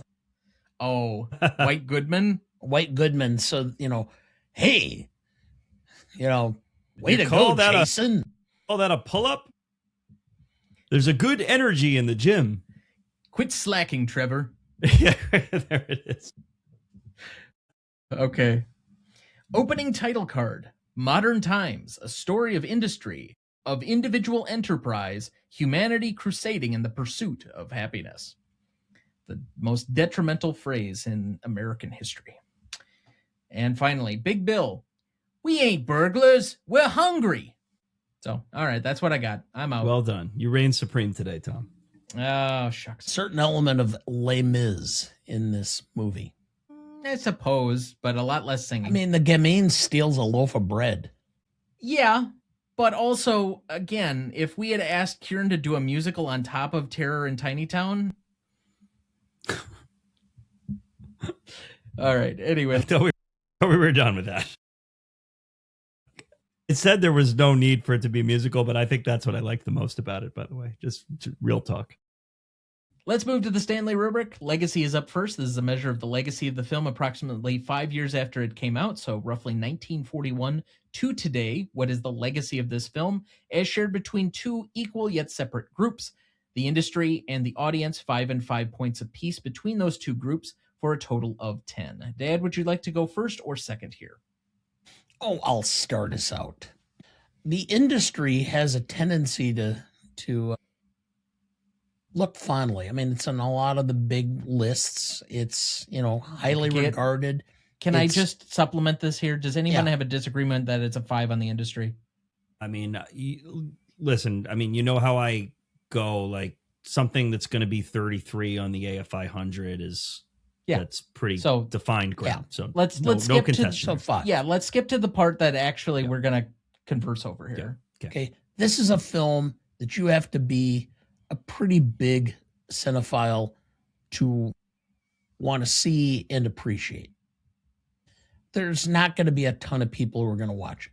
I mean, it's black and white. It's mainly silent. And anytime you mention Charlie Chaplin to a lot of people, they're going to go, The best I could do is a 3. And that's where I am. So I'm at an 8 overall. So going back to my actual rubric scoring on the audience perspective for Legacy, a 2 is if only about half of the film nerd community has seen it. 3 is if most of the film nerd community has seen it. I think it's somewhere I mean, I'm not sure how to judge it completely. Some people might be weird completionists like Kieran and I, because it's on a list somewhere. We have to see it. Why the adjective? Well, Why the I mean, weird? I get it. fair enough. But I just don't know how, like, if I asked everybody in our Discord if they've seen it, I think we'd probably get about 60 or 70% because it does have a feeling of more accessibility than some other Chaplin films. And we have some like deep cine nerds in our community who have probably seen a lot of stuff that the average public person has not. I will agree currently with the 3, but I'm waffling a little bit. So I will also share your 8 for the time being. I find a 3 to be far too generous. And I'll throw this out too, is when Chaplin's name comes up, I find that the people in the community are going to wax poetic about City Lights first. Now, this is not a City Lights podcast, but if we're going to like make this category or any of these categories about Chaplin, we do have to talk about his like highest stock within this world. Now, that's if we're talking like people really plugged into film. You know, my wife Tiffany asked me about like what are you covering tonight? And I was like a little embarrassed to even say. And when I did, I got laughed at. Well, she's also in her 20s. Is yeah, we're sure, but that's a whole decade of people. That's a whole decade of people. I am gonna have to go 1.5 with this because it's just it definitely it can't be a 1 because 1 is gonna be, you know. Do you guys do zeros? I should know this, but you do. Okay, I've never given a 0. I don't know if you've found what. I think I've gone a half a point on a category before, but I don't know if I've ever gone full 0. Yeah, I'd have to look, but yeah. And I'll maybe go the 1.5, which I agree is harsh, but I think that this is the category to be harsh on because I'm going to be generous in some of the later categories. This is not really relevant today. It's really not. I mean, if I think City Lights takes the flowers for Chaplin, and Chaplin himself is a bit of a character, but while I think this is his best film, I don't know that it's to today's audience that this is relevant at all. I guess a little kudos for it being on Prime and easily accessible. When you say relevant, are you just meaning remembered or actually relevant? Because I think that's going to be a conversation we'll have right around classicness. I would marry relevant with remembered in context of this conversation for this specific category, just because we're talking about like the audience today. Even in the cinema online community, I don't think this is the first place people will go when they go to Chaplin, and it's limited to even go to Chaplin is my point. And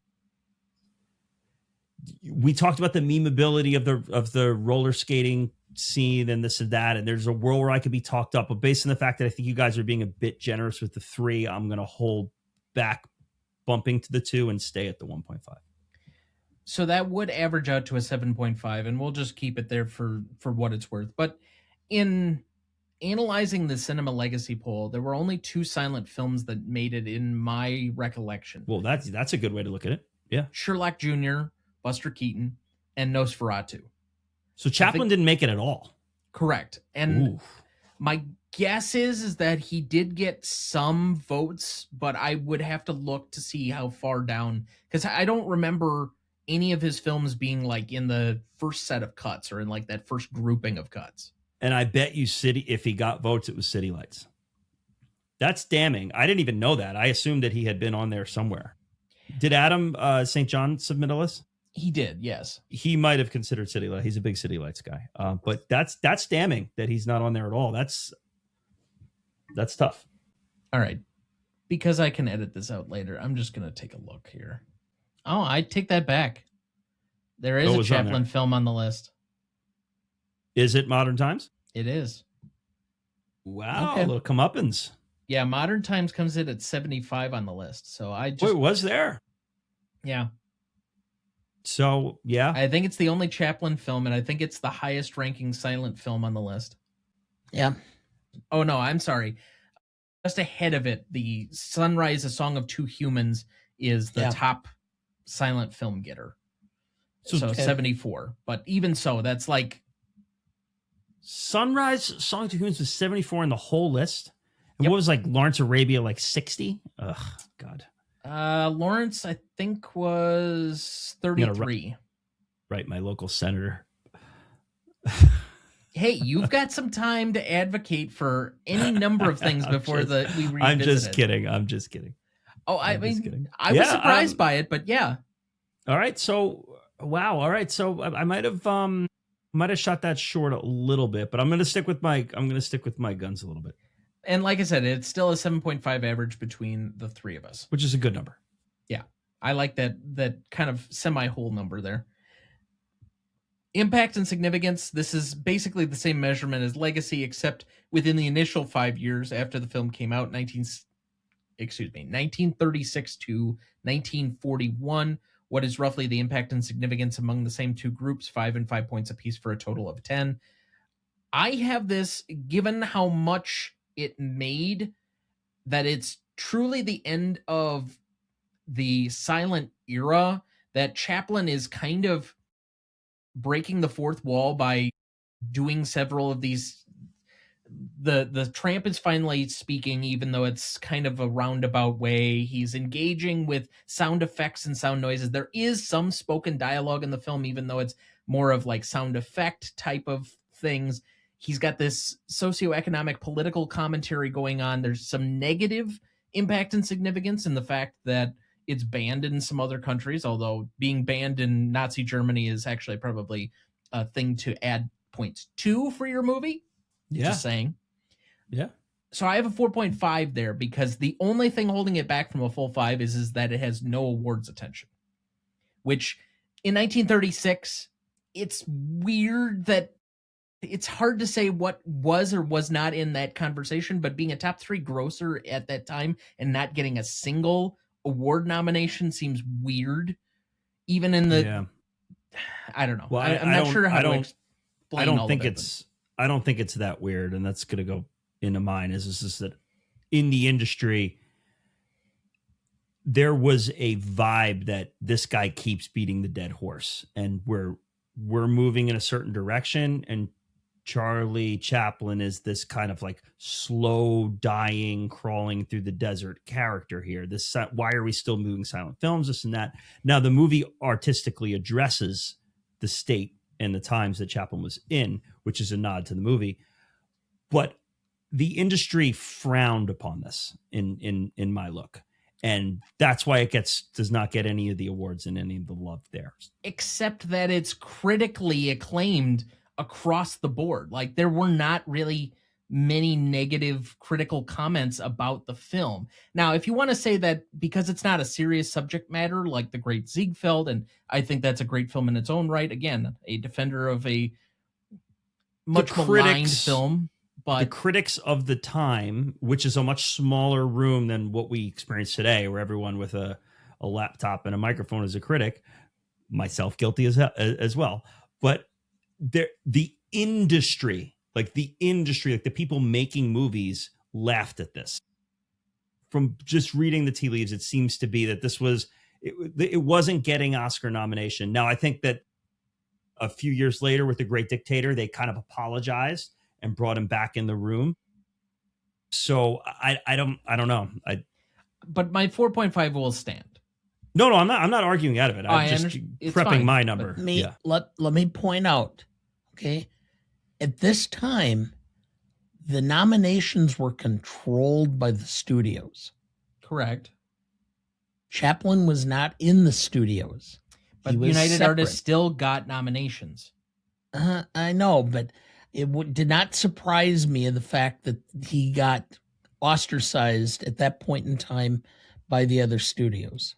I'm just saying, I needed the ability to take that half step down, and based on what we've previously said, that awards attention has to be present for it to receive a full 5, even if it's just like a bunch of nominations.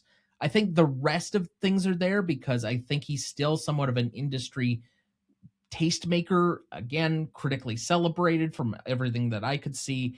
And he got $1.5 million to make this movie and go out there and produce it. And then to the second half of the category, it still was a top 3 grosser. It's a top 15 grosser of the decade. Like, the audience was there for this film, even though it was using a somewhat dead technology. So I have a 4.5 there. I have a 9. I think this is the equivalent of a sequel. Like, it was treated in the way that a sequel would be treated today. It's property. It's a character that we know coming in. It's a genre that we know coming in. That's why it got the money. That's why it made the money.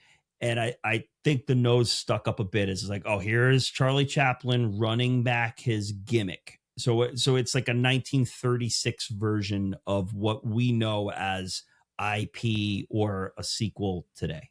That's just how I look at it from industry standards. That's why I'm going to give it a little bit of a lower number from an industry standpoint. I'm going to give it a 2.5.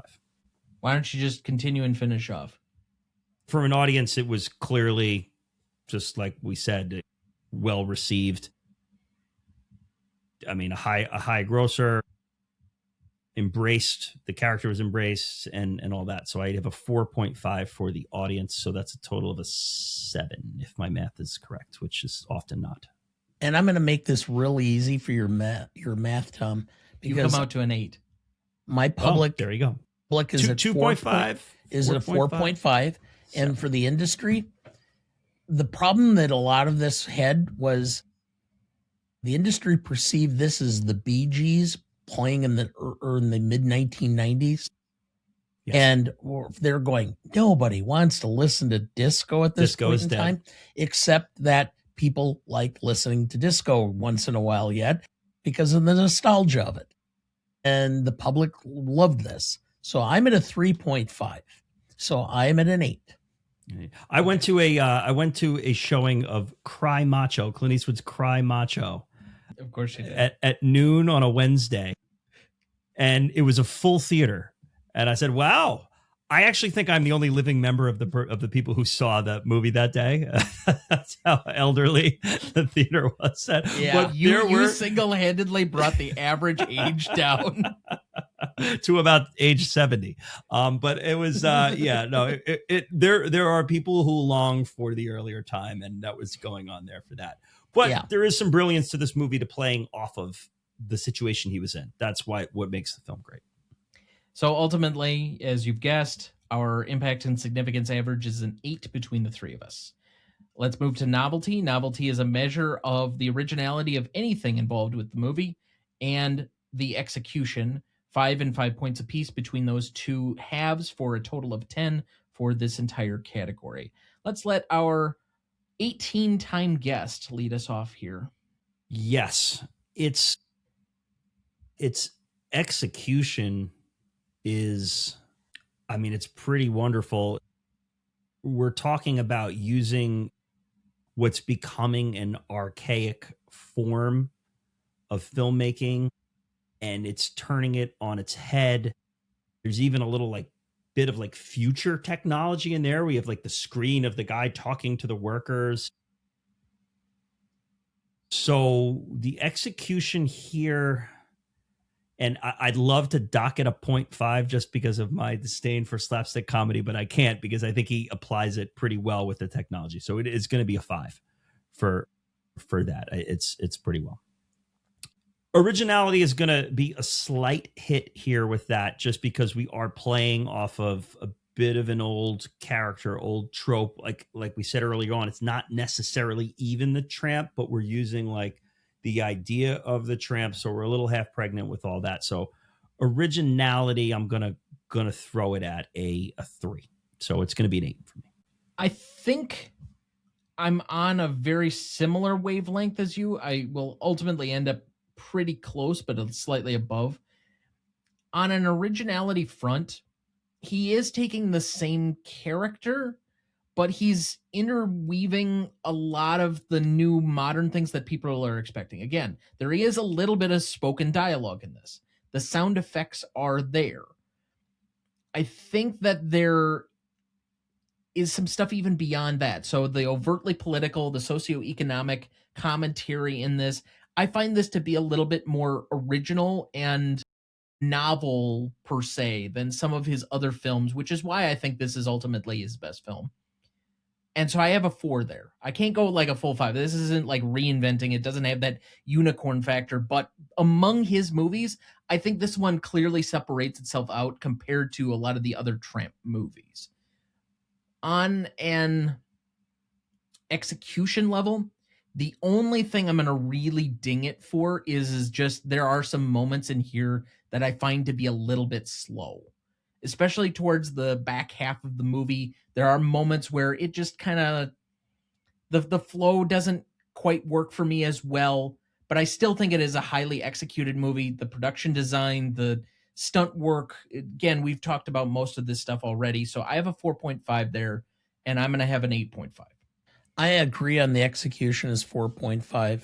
There's a couple of problems. It does drag just a bit. I don't know if it really understands exactly where it could have allowed some more sound without compromising the Tramp character. So not a huge hit, but between the two, I'm at a 4.5. But originality, oh my God.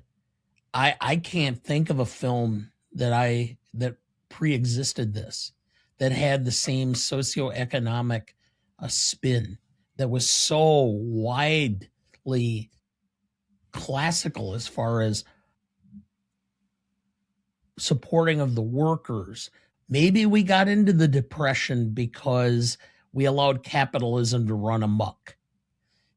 This is a really, really cutting edge film as far as what it was saying. I can't think of another film that comes anywhere close. So I'm going with originality of a 5. To be fair, your library of knowledge from this era of time is much more limited in scope to be able to think of something that predates something that would be more politically overt. But fair enough. Metropolis? Yeah. Yeah, that would be the only thing, but that's only a couple of years preceding. Yeah, Long might be one of the few characters who would have that level of commentary. I mean, and if I take that into account, maybe it would go to a 4.5 for a 9. I guess I can go there. Metropolis Because is a it decade. did- Metropolis is a decade before. is it? I thought it was 27. So I will go down to a 4.5. So I'm at a 9. Was there an Office poll on this one? I told you if you didn't do it this week, he was going to be mad. I'm a loyal fan of Gmode here, guys, and I'm a big supporter of the Office poll. So when every time you mock at it, poll here, Dad? I'm listening at home like, where was the Office poll? No one had ever heard of the film. No one had ever seen the film. We did get about half of them who understood who Charlie Chaplin was. No. That was almost universal. Everybody Okay. knew the name Charlie Chaplin. And the character itself, yeah, about the same. That's about it. So It's synonymous. Like, if you know Chaplin, you kind of know the Tramp. Like, yeah. I don't even know if we needed to ask that offshoot per se, but yeah, okay. Just know when you don't do the Office poll segment at home, I'm listening, shaking my fist in the air at Home Depot. Just don't knock over any 2x4s. All right, let's move to classicness. This is a category that lives entirely in the gray. We start at a baseline that is slightly higher than the median because it is easier to take points off for something aging poorly than it is for us to add points for it aging well. And so as such, we turn this over to our senior nuance correspondent, Dana. Let me start by pointing out, as I commented earlier, Goddard almost is equal to Chaplin in this film, as far as I'm concerned. That was not a big thing until, I mean, you can look at Hepburn. Frequent guest and 5-time club member Sarah Shea would argue with you profusely that pre-code women were much more adventurous and supported and leading in a lot more films, which but it's would still be a couple of code. years prior to this. This isn't it's still pre-code. code. No, this is post-code, but I mean, we're No, not. this is code. This is code. Yeah. So I'm giving that a half point up from our baseline of 6. Okay. The fact that he just by happenstance gets falsely accused of leading a red protest and becoming a communist revolt foreshadows the McCarthy era, where people just fall into and all of a sudden their whole lives are just turned. That's ahead of its time.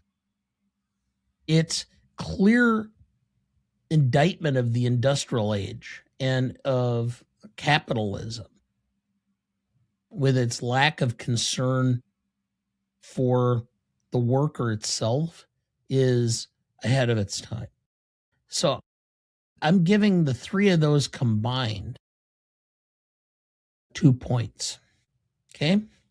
Okay. Now, if you were to take and put this film together and do it with actual dialogue and did this as a satire, I mean, this would be right on. This is part of the whole problem today that a lot of people have with the whole concept of work, that, it's a methodical process that really is dehumanizing. It definitely has aspects of Office Space in here, yes. Yeah. And so to the fact that a film that's 90 years old could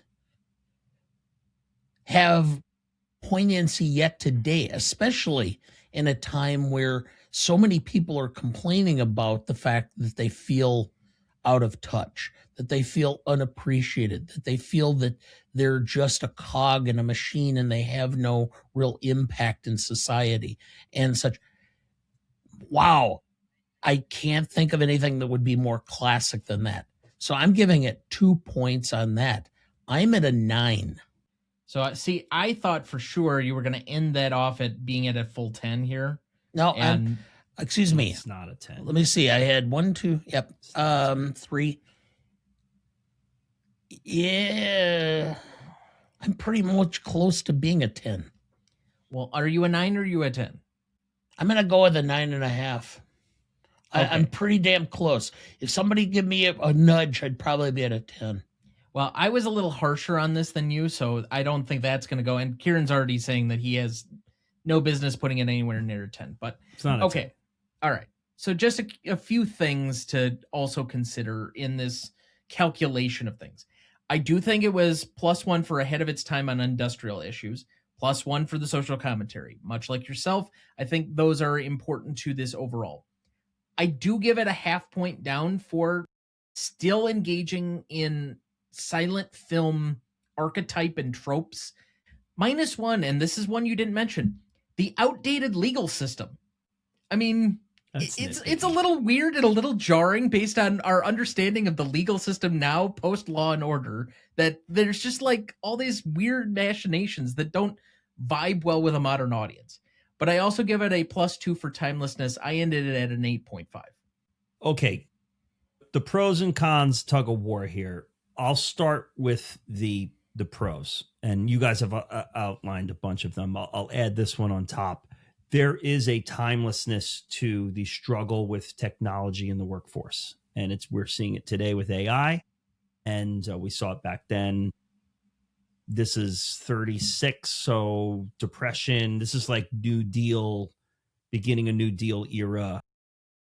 So we're starting to head toward, I think, 40. We're getting away from the depression. So there is a timelessness of the workforce and technology in the ever-growing times.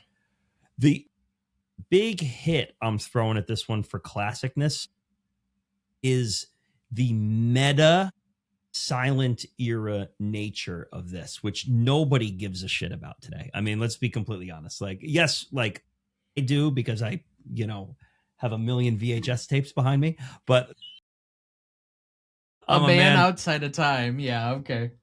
I'm a man alone here. if you showed this to someone, even a random film lover today, they would just look at this as a silent film. They wouldn't look at it as like a silent film that was criticized by still being silent in an era where we're moving away from talk. It's very in the now.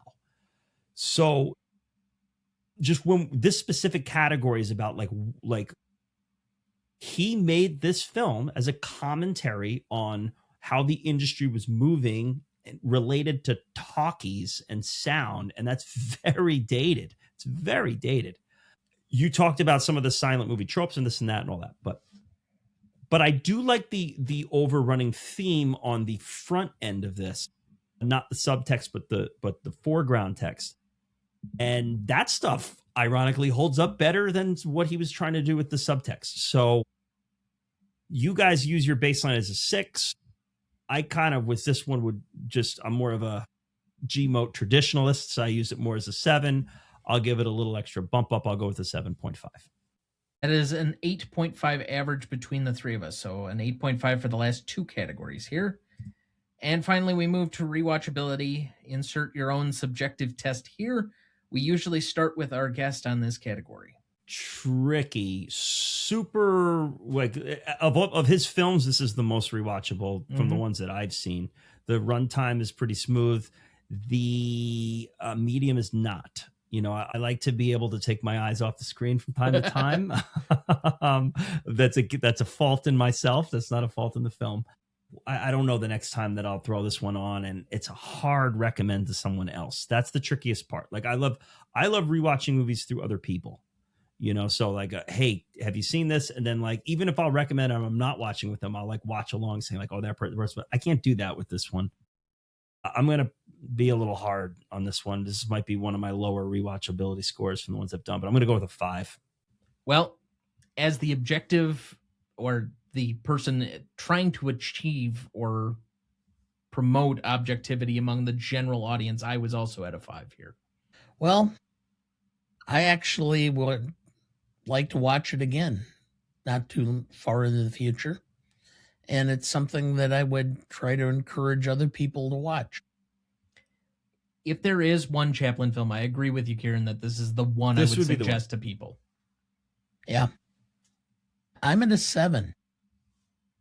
I'm actually going to encourage people to watch this film because I do think that the humor, if you point out to people the absurdity of what's going on around it and some of the scenes, you know, the whole concept of trying to feed people while they're continuing to work. I don't know how that's going to work, but okay. The absurdity of it in and of itself deserves, you know, a chuckle or two. So I'm at a 7. See, I don't think the parts that you highlighted would need additional context. And yes, it has aided my enjoyment of the film to be able to discuss this in a larger historical context with all the political and sociological machinations and thematic elements here. And it's not necessarily something that I deeply thought about when I watched it for the first time, and now this is the second time for me. But I do think that aids to the film, and it isn't something that I think people need to have to watch this, but it's his most accessible because it's somehow combining the elements of the silent film, but also with at least some familiarity with an era of film that people understand and enjoy. Like, combining those sound effects to me is why this makes a lot bigger difference than some of the other ones where you're really having to rely. It's kind of like relying without a laugh track when you're watching one of those old classic sitcom types.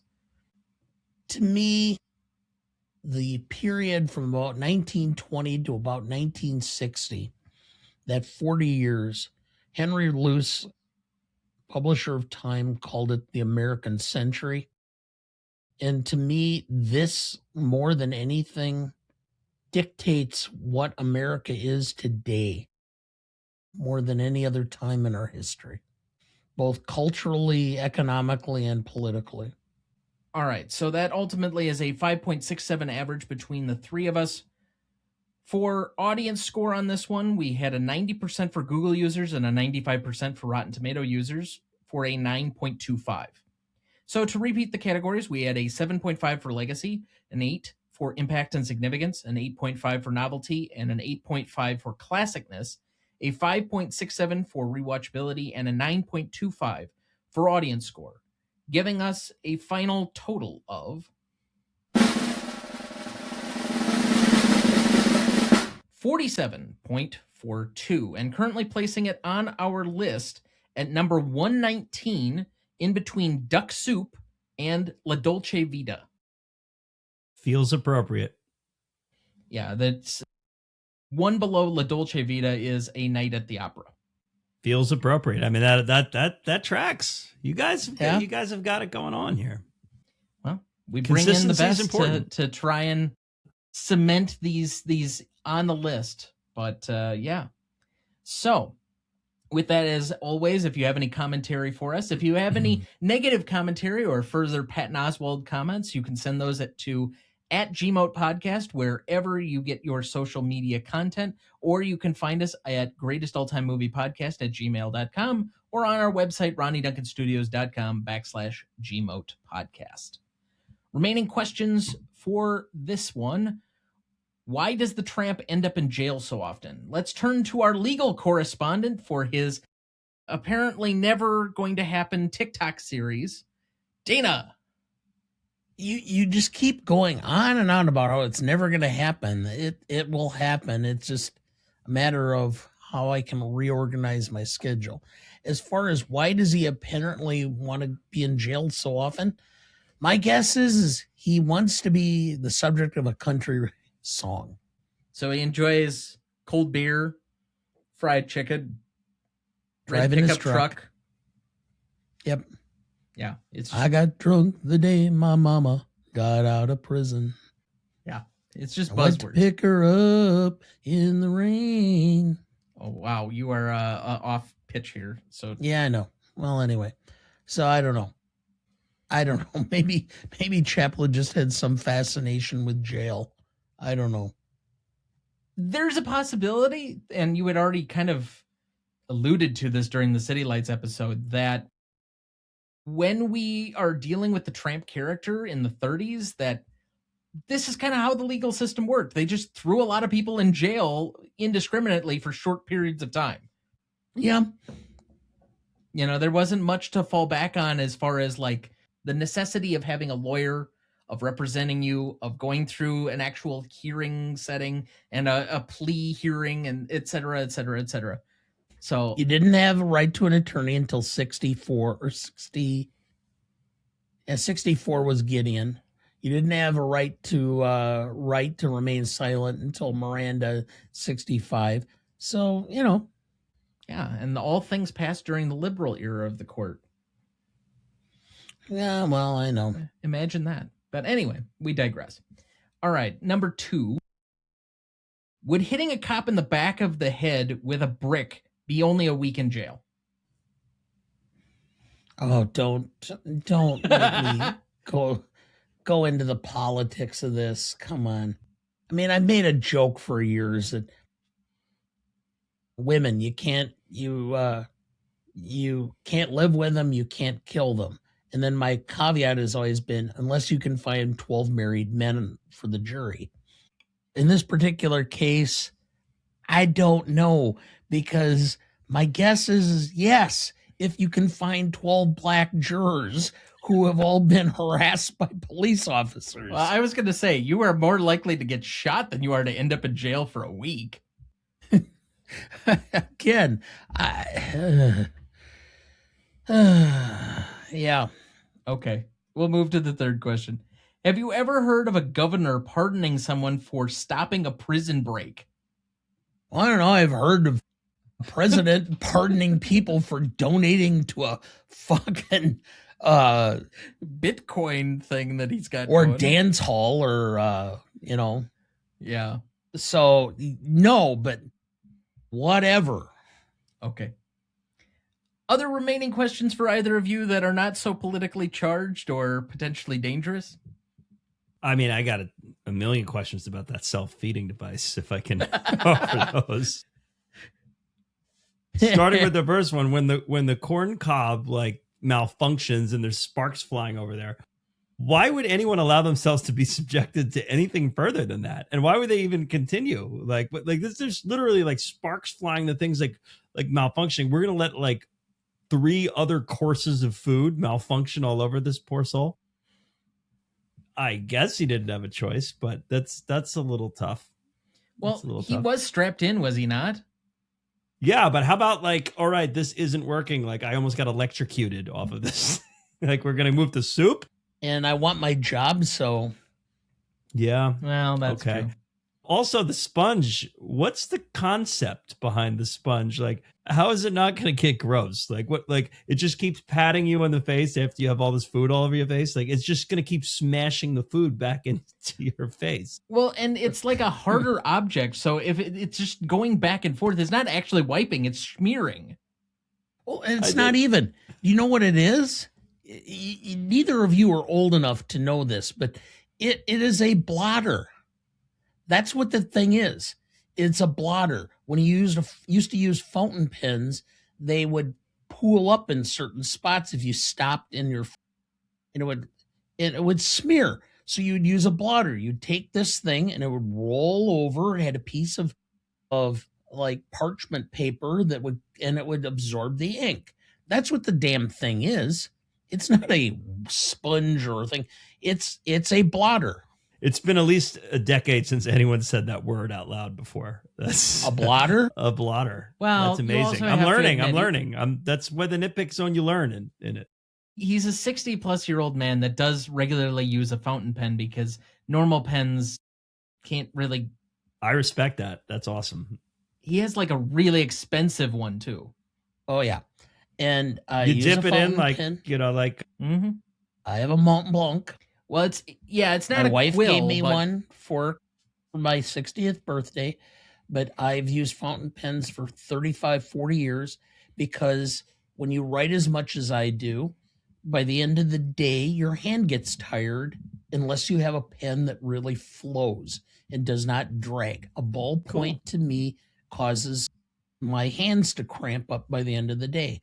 So I've used a fountain pen. It really makes a difference, and I swear by them.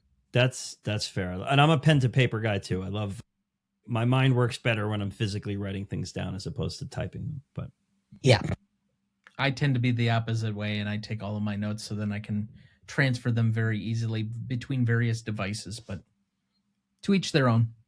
So, any further commentary or questions about the film? Just one last thing, as idiotic as I thought the self-feeding device is, I was kind of heartbroken when the guy like who invented it, like they walked away from him and they just did the shot of him with his head down. He cared so much about that terrible invention. Yes. That's always a little tough. Well, with any invention, like necessity is the mother of invention, but what problem was he actually solving? And I've seen people like talk about this in interviews and self-help and all this other stuff. But if you see a product that doesn't actually fix anything, you should run away because it's not actually solving anything. It's just making other people more wealthy. And herein lies TikTok, because that's just basically it. Our Guinness sales are higher than they've ever been. And it's not just us, it's across the entire country because of TikTok. Because the younger generation sees Guinness and they try to split the G, which is you take your first sip of Guinness and you try to have the head of the beer amidst the middle part of the G in the Guinness glass. And because of that, Guinness sales are crazy all over the world. So who knew? Yeah. I didn't even know that was a thing. It is a thing. Wow. As I've been saying, my most recent workplace proximity associate and I are about 8 years apart, and there is a definite gap between us. We had this entire debate that went into our office sphere over whether or not you've ever stolen a beer glass from a bar.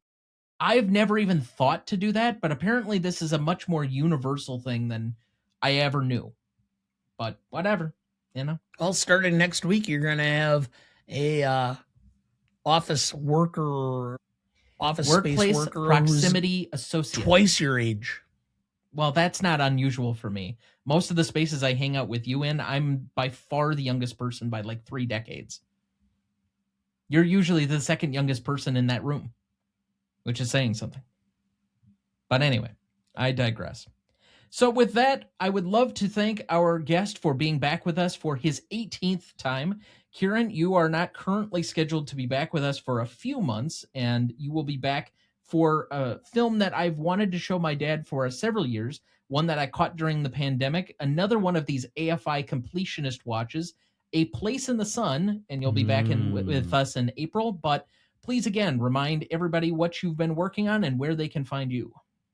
It's Best Picture Cast, just how it sounds, Best Picture Cast. And we're out there covering all the Best Picture winners. We're getting to the end of the list. Please find us on all of our social media accounts. It could be Instagram, Twitter X, Blue Sky. We're Best Picture Cast, wherever you get your pods. And please give us a look on Patreon, patreon.com/Best Picture Cast. We have a fun time, man. It's not, listen, we're however into film you are, you aren't. If you're struggling with your watch list or what to watch next, if you look at our playlist and you find a film on there and you watch it and you listen to us, I think you'll find it to at least be fun. Rewarding, I'll leave that up to the listener, but it'll at least be a fun time.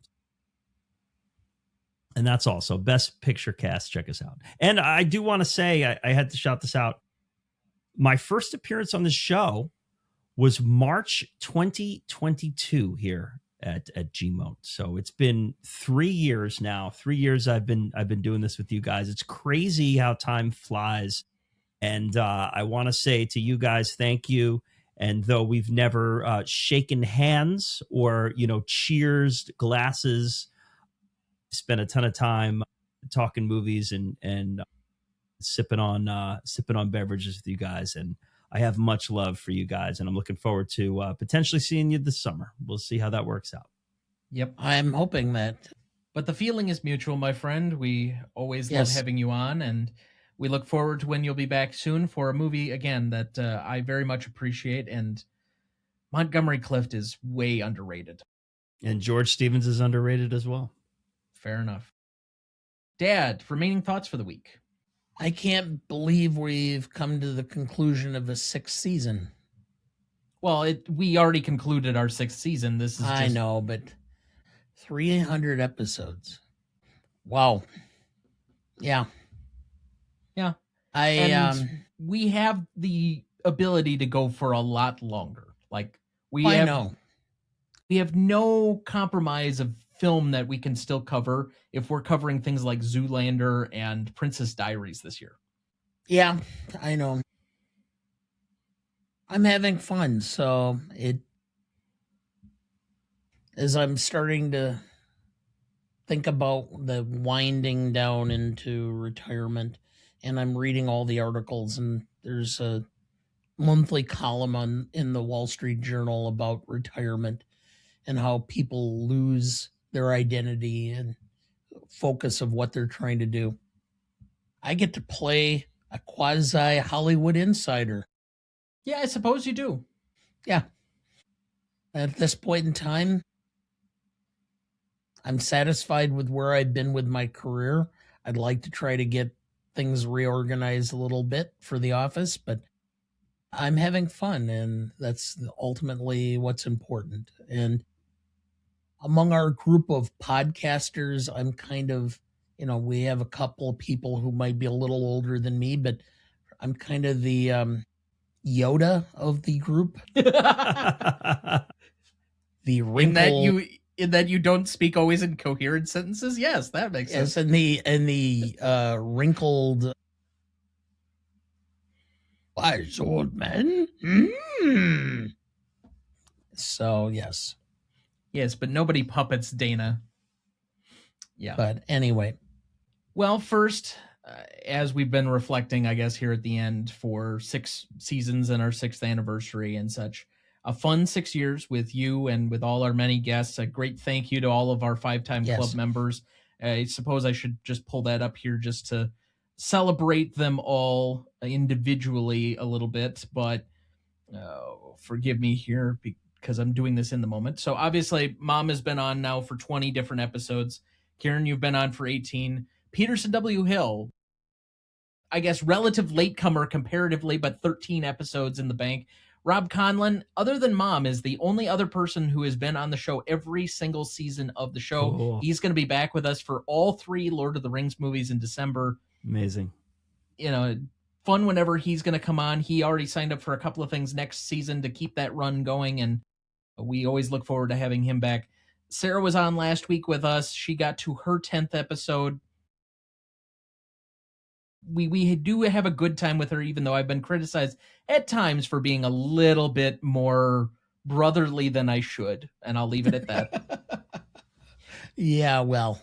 Okay. Shane Rogers, over from Midnight Facts for Insomniacs. He's been on 7 times.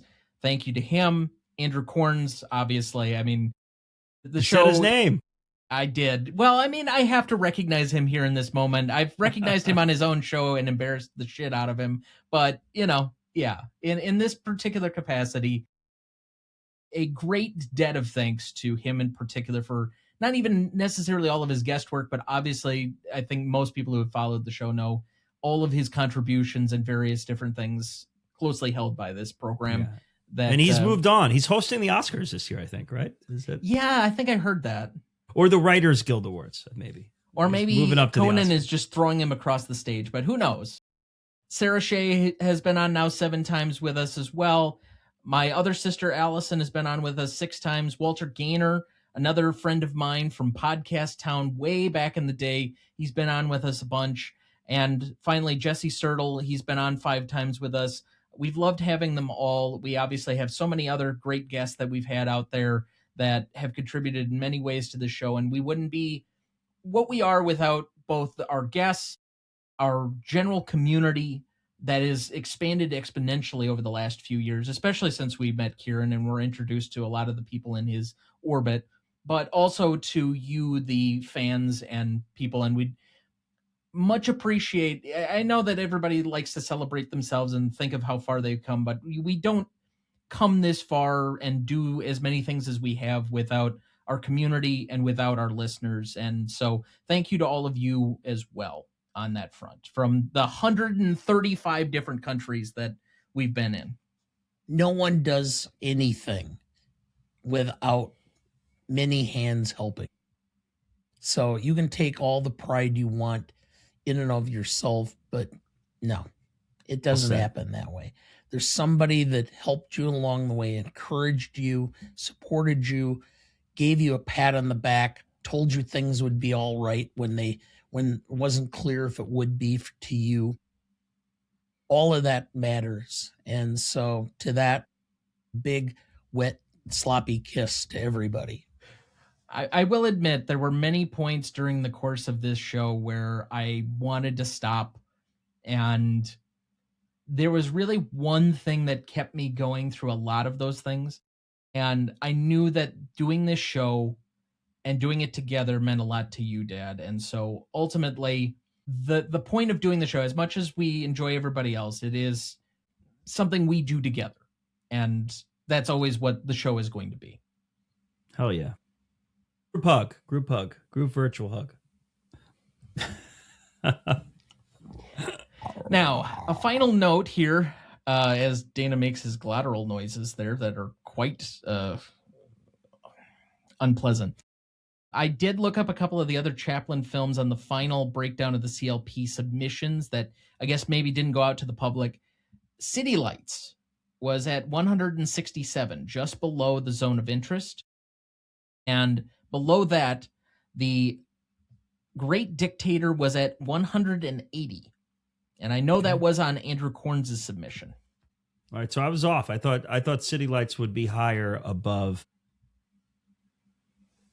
this one. So both of those films finished above Anchorman, above Ghostbusters, and above A Place in the Sun that we're going to be talking about. So, just I'm looking forward to seeing A Place in the Sun. I'm just happy to be on the revisit of Unforgiven so I can get it above Waterboy. Well, you are not the only one that will be attending that revisit. It still will go above Waterboy, I would think. But unless you brought in like a Clint Sabateur. I don't know. Well, you're going to have to lobby Peterson. Okay. Well, I mean, Peterson's not going to... We'll get ahead of... Peterson is a wild card sometimes. We'll get ahead of Waterboy, I would hope. Waterboy. Jesus.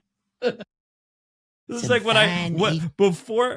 before my first appearance on this show, that's what I listened to, and at the end of it goes up and it's just behind Waterboy. I'm like, what am I getting into here? Christ. Yeah. Oh okay. God. Last thing I'll mention for this week is that and I have not shared this publicly or frankly with anybody in my orbit, I'm going to tease something.